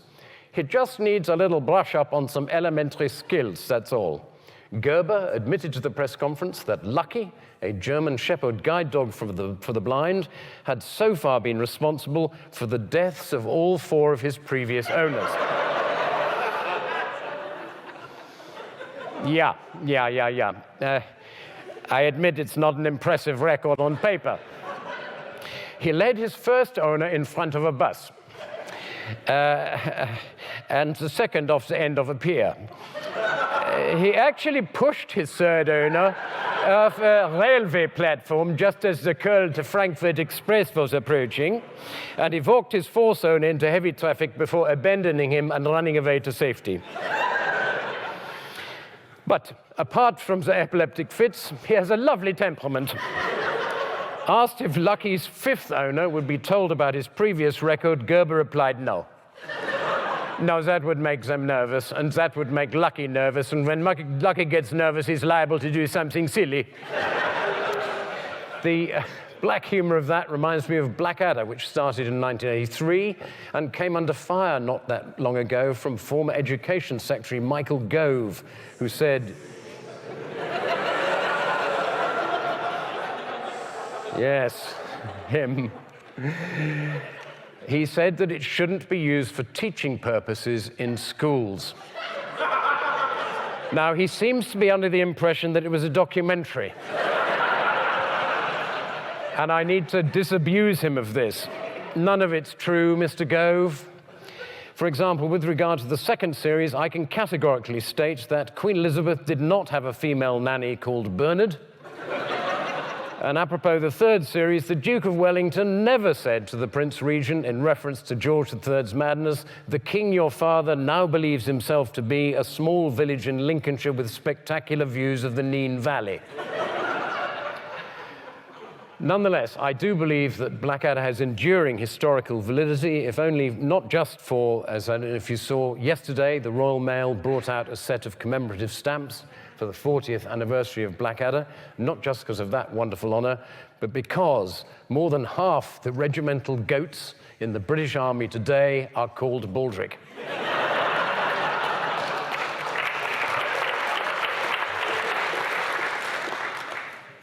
Spitting Image was first broadcast on Central Television in 1984. I'll be honest, it wasn't my title. I wanted to call it Rubber News. But apparently there's a magazine for people who like that kind of thing, and we didn't want to raise their hopes, you know. At its peak, it was getting 15 million viewers every Sunday night, which it was number 3 in the ratings. That 15 million viewers, I was keen to remind any politician I found myself debating with, was actually 1.5 million more people than it had taken to re-elect Mrs. Thatcher in 1983. It ran for 13 years and right from the start ran into trouble. Dear sir, you're making a complete fool of yourself with your hideous caricature of our much loved and respected royal family. They're very special to a lot of people, but not to nut jobs like you. I'm very surprised you'll even be allowed to show your rubbish on TV, which you're paying £46 license a year. The next time you make a puppet, make it of yourself or your mother, disgusted viewer. Sorry, I don't watch the programme, but we get the Sunday people. The Liff word for that chap is a Balranald, one who phones up in a rage to complain about a programme they didn't watch. Spitting Image caused such a stir that for the first 6 shows, I believe uniquely in the history of television, I had to go and defend it line by line and frame by frame to the Independent Broadcasting Authority in their headquarters in the Brompton Road. Ah, yes, hello again, John. Now, John, you have here one of the dollies. Who's that dolly there? That's David Frost, oh, yes, right. So the Frost dolly says to the dolly next to it, is that Bernard Levin? That's awfully good. He looks jolly like him. So the Frost dolly says to the Levin dolly, why did you become a journalist, Bernard? And he says, I think it's because I was circumcised with a pencil sharpener. Now, John, do you find that amusing? I said, I did think it was quite funny, sir, so I'm afraid we don't. Goodbye. So I realized we're going to have a little bit more cunning with these people. We weren't going to have a show. Some of you may remember in the early Spitting Images that the kind of anti-hero of the show was Norman Tebbit, who was then the employment secretary, and he was always portrayed as a kind of bother boy in a biker jacket, shaven-headed and all that kind of stuff. And early on in the first series, I think program 3, his puppet was interviewed by the Robin Day puppet, who asked him what he proposed to do about the unemployment figures. And Norman replied, "If the unemployed are so hungry, why don't they eat their own bodies?" He then took the arm of another puppet and proceeded to liquidize it in a Magimix and drink the pink soup that resulted. Back I went to the IBA. Now, John, the business of Mr. Tebbit drinking a human body. Do you find that amusing? I said, "Oh, no, sir, I do not. It's not at all amusing. It's not funny at all." So, no, indeed, sir, no, not amusing at all. In fact, an homage, sir, to, as you remember, Dean Jonathan Swift's A Modest Proposal of 1729, whereas you'll remember, he says that if the Irish don't have enough potatoes because of the famine, there are plenty of babies for them to eat instead. Oh, satire. Oh, lovely. Lovely satire. Thank you so much, John. Lovely to see you again. Douglas died in 2001. That was another terrible year for me. My father went too, out of the blue, after a minor accident when the hospital gave him the wrong drugs. And even worse, my talisman, my lucky star, my beloved grandmother, passed away at the age of 108 and a half. I honestly thought I was being shot at. And then there was 9/11. Could anything get more bizarre and inexplicable than that? Still, I picked myself up, as you must, and the following year made the pilot of QI with John, now in its 21st year. So thank you, Douglas, for all the joy and originality you've given to millions around the world, and to the chance you gave me to stand on my own 2 feet. I will always be grateful to you for all of it. Now, for Douglas's virtual 60th birthday in aid of Save the Rhino 11 years ago, which took place at the Hammersmith Apollo, his half-brother James and I organized a competition to write new Meaning of Liff definitions with 2 free tickets to the show for the winner. I read out the top 15 or so entries to a packed audience, and they were so good, these jokes, that a producer came up to me afterwards and said, "If you can do an hour of that stuff, we'll take you to Edinburgh." So I did my first one-man show, age 61, I called it assisted stand-up, and started a whole new career as a public speaker. So thank you again, Douglas. Wherever you are, your bounty knows no bounds. This new life breathed into the Meaning of Liff eventually resulted in a book which John Cantor and I, John was Douglas's other best friend back in the 70s, and I wrote together an all-new dictionary of things there should be words for, dedicated to Douglas and entitled After Liff. As with the original, all the new words are place names. Letchworth, the door charge at a lap dancing club. Dunstable, a retired police officer. And Dover, an ex-diver. Not all of them are British. This one, for example, is from Belgium, Tildonk, the wedge-shaped plastic thing placed on a supermarket conveyor belt that separates one person's shopping from another. You've got to have one of those, haven't you? And this used to be the capital of Slovenia, Ljubljana. Ljubljana is what people say to the dentist on the way out. Many of the definitions wouldn't have been possible in the original Meaning of Liff because the concepts to which they refer hadn't been invented then. E-worthy, a useful adjective. E-worthy means worth emailing, but not worth phoning or meeting. From Queensland in Australia, nudgee, a beneficiary in a will who inherits the deceased's Tesco bag for life. And Badlesmere's in Kent. A Badlesmere, bet there's a few of you in tonight, a Badlesmere is one who dishonestly ticks the I have read and agree to the terms and conditions box. But most of the entries are pretty timeless. Gorcot, a baby so ugly you can't even tell her which way up it is. Croom, to lock eyes with someone inside a parked car in the process of checking out one's appearance in their window. And P. Kirk, this is the one that actually won the Hammersmith Apollo competition. A P. Kirk is one who regularly points out that there are no lavatories on the USS Enterprise. And here's one we can all find a use for from a village in Hampshire, Fackham, to decide against helping those less fortunate than yourself.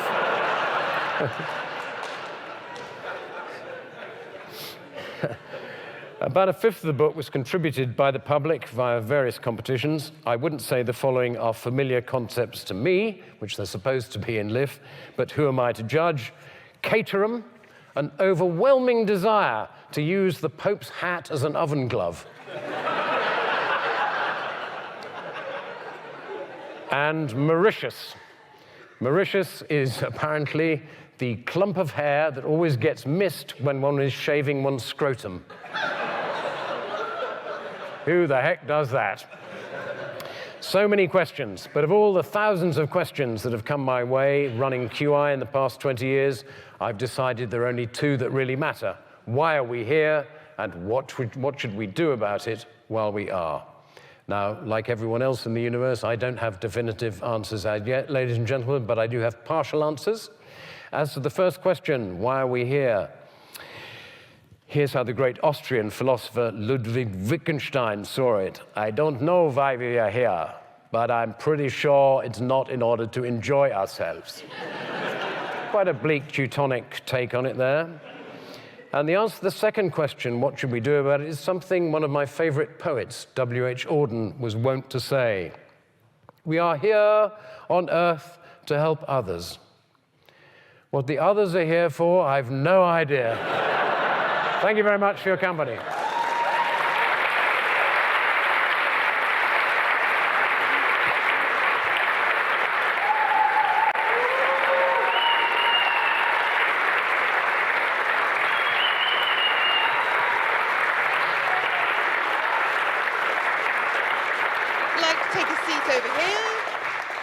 Thank you so much, John. We have a little moment for questions now. So if you have a question for the great John Lloyd, please raise your hand.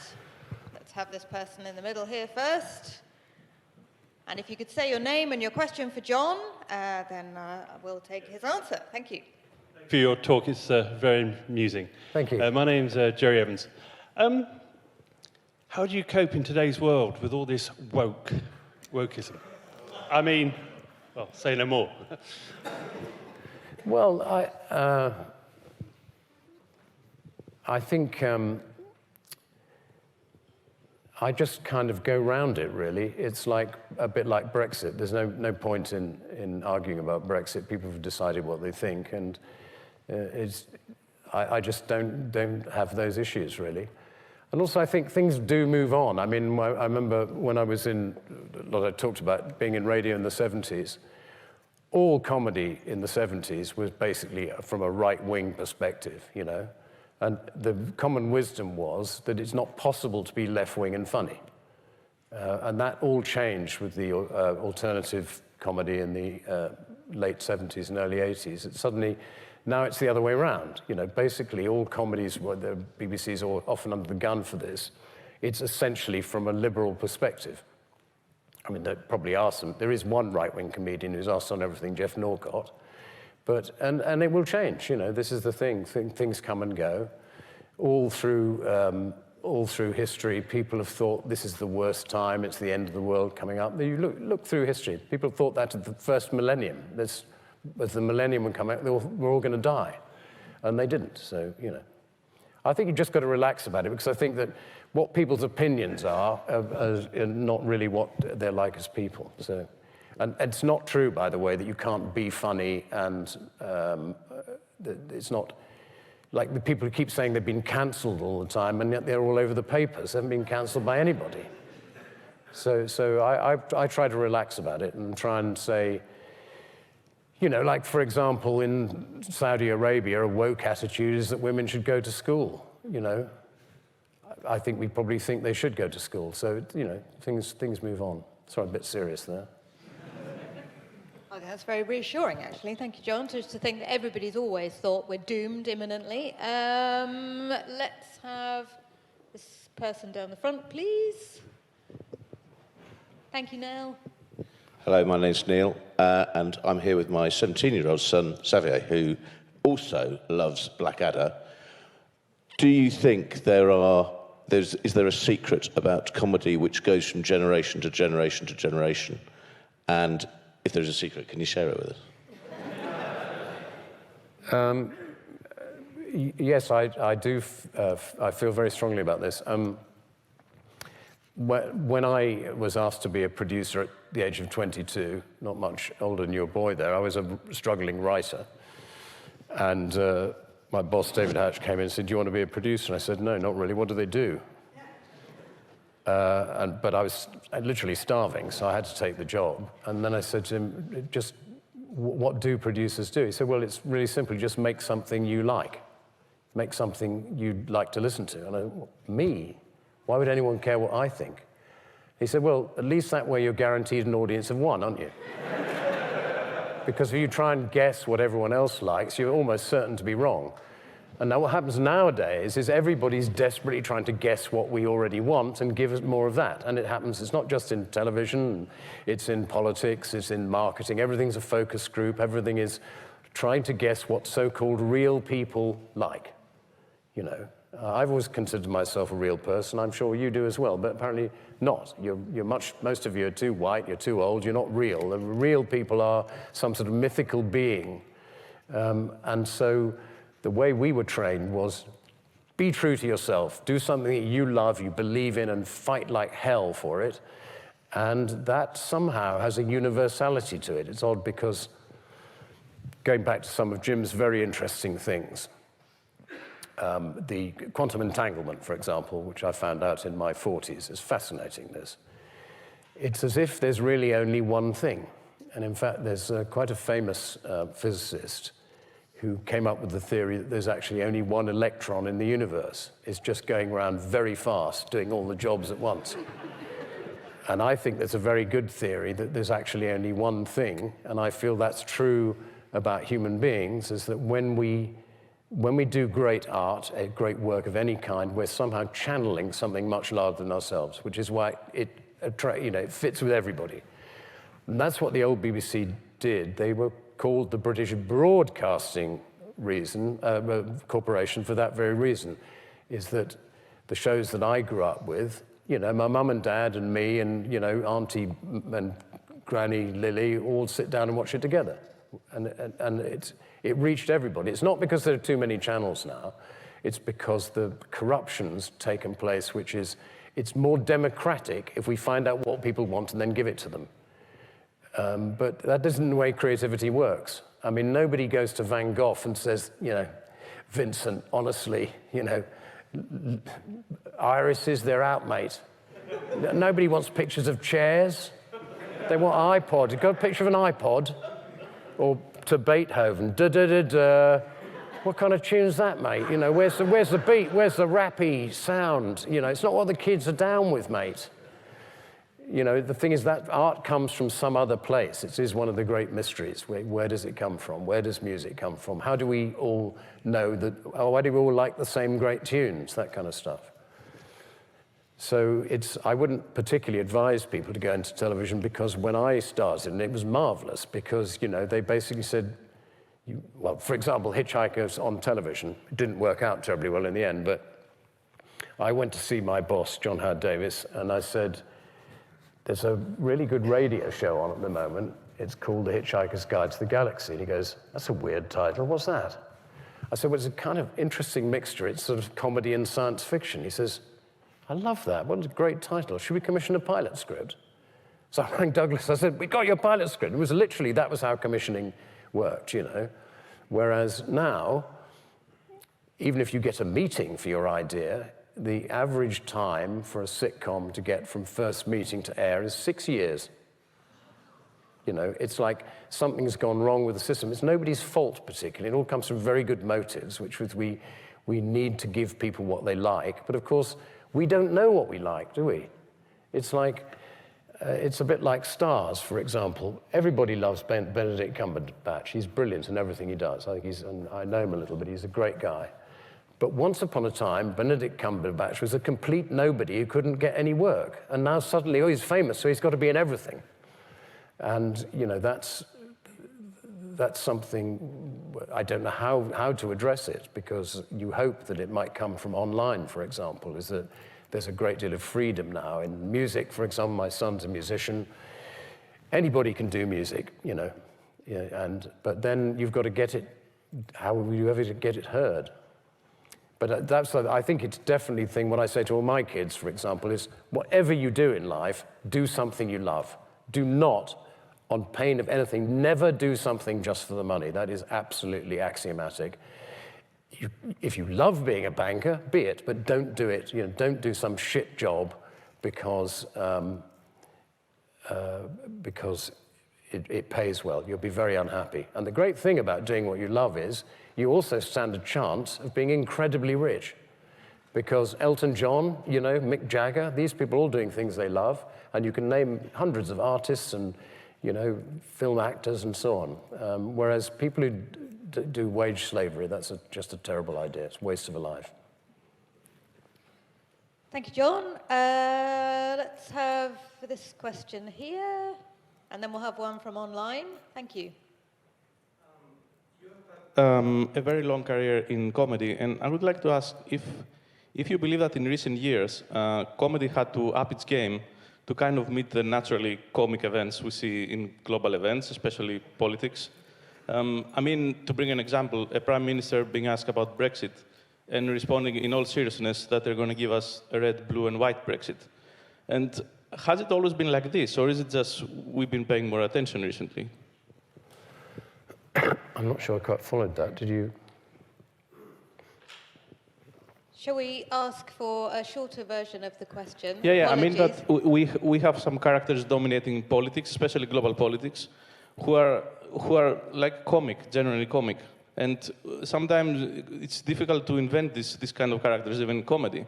I mean, was it always like this? Yeah. Well, no. I think again, as things happened in politics, because once you get the idea is the shortcut is to play to what people think they want, rather than, you know, in democracy, for example, we're supposed to be, the idea of a sophisticated democracy is the MPs are representatives, not delegates. They're not there to do exactly what we're doing. They're elected because they're intelligent people who'll be able to deal with the situation, you know, depending on what turns up. And now what we've got is a delegate thing. You can see in the Tory party, for example, they're trying to deselect all MPs that don't agree with the extreme right wing of the party. And this isn't healthy for anyone, I don't think. And people have got the idea that you just basically, there's enough people out there who don't read the papers very much, but do watch telly to say, you say things, and people, there's a big enough percentage of people who believe them. And it's exactly what I'm talking about with programming is, you know, people need to do the right thing, not what they think people want. You know, it's a really bad direction we're going in there. And so, no, I don't think it's been the same. I'm very grateful that I don't have to produce Spitting Image anymore. I would absolutely hate it at the moment, because I think that is a very difficult thing. In whoever asked about the woke thing, it's in terms of caricature. You can easily be accused of that caricature as racist. Well, it's just a caricature of a person who happens to, but you know, that is difficult. And also when reality overtakes satire, I think that's quite hard.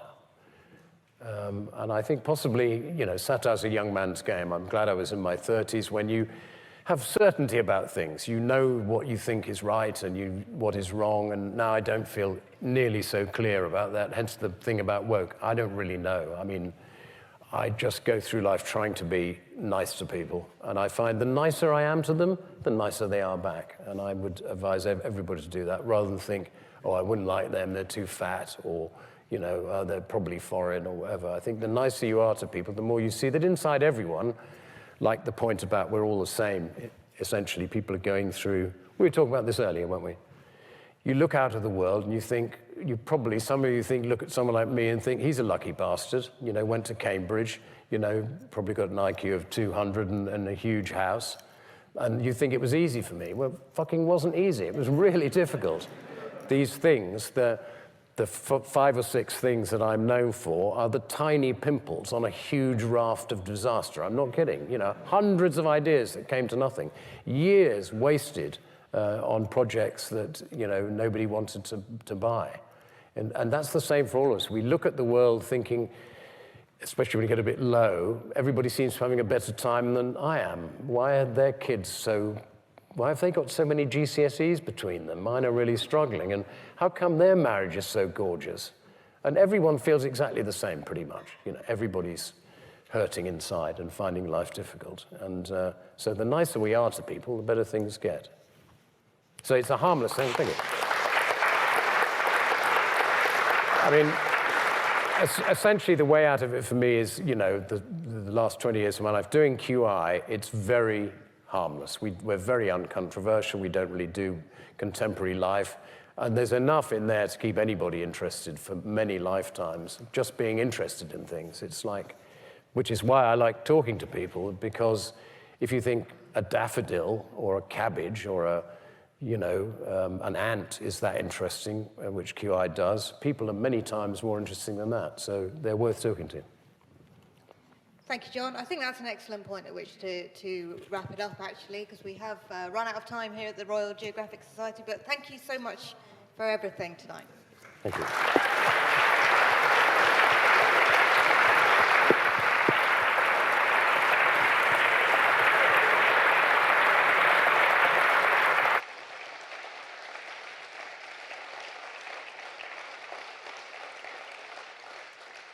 Thank you so much to everybody for coming tonight. It's been a thoroughly enlightening and entertaining evening or morning or lunchtime, depending on where you are in the world. Time is an illusion. Keep in touch with Save the Rhino for conservation news and great events throughout the year by signing up for their newsletter or becoming a member. My name is Rachel Wheeley. It's been an enormous privilege to be your host this evening. Thank you so much for coming, and we'll see you next year.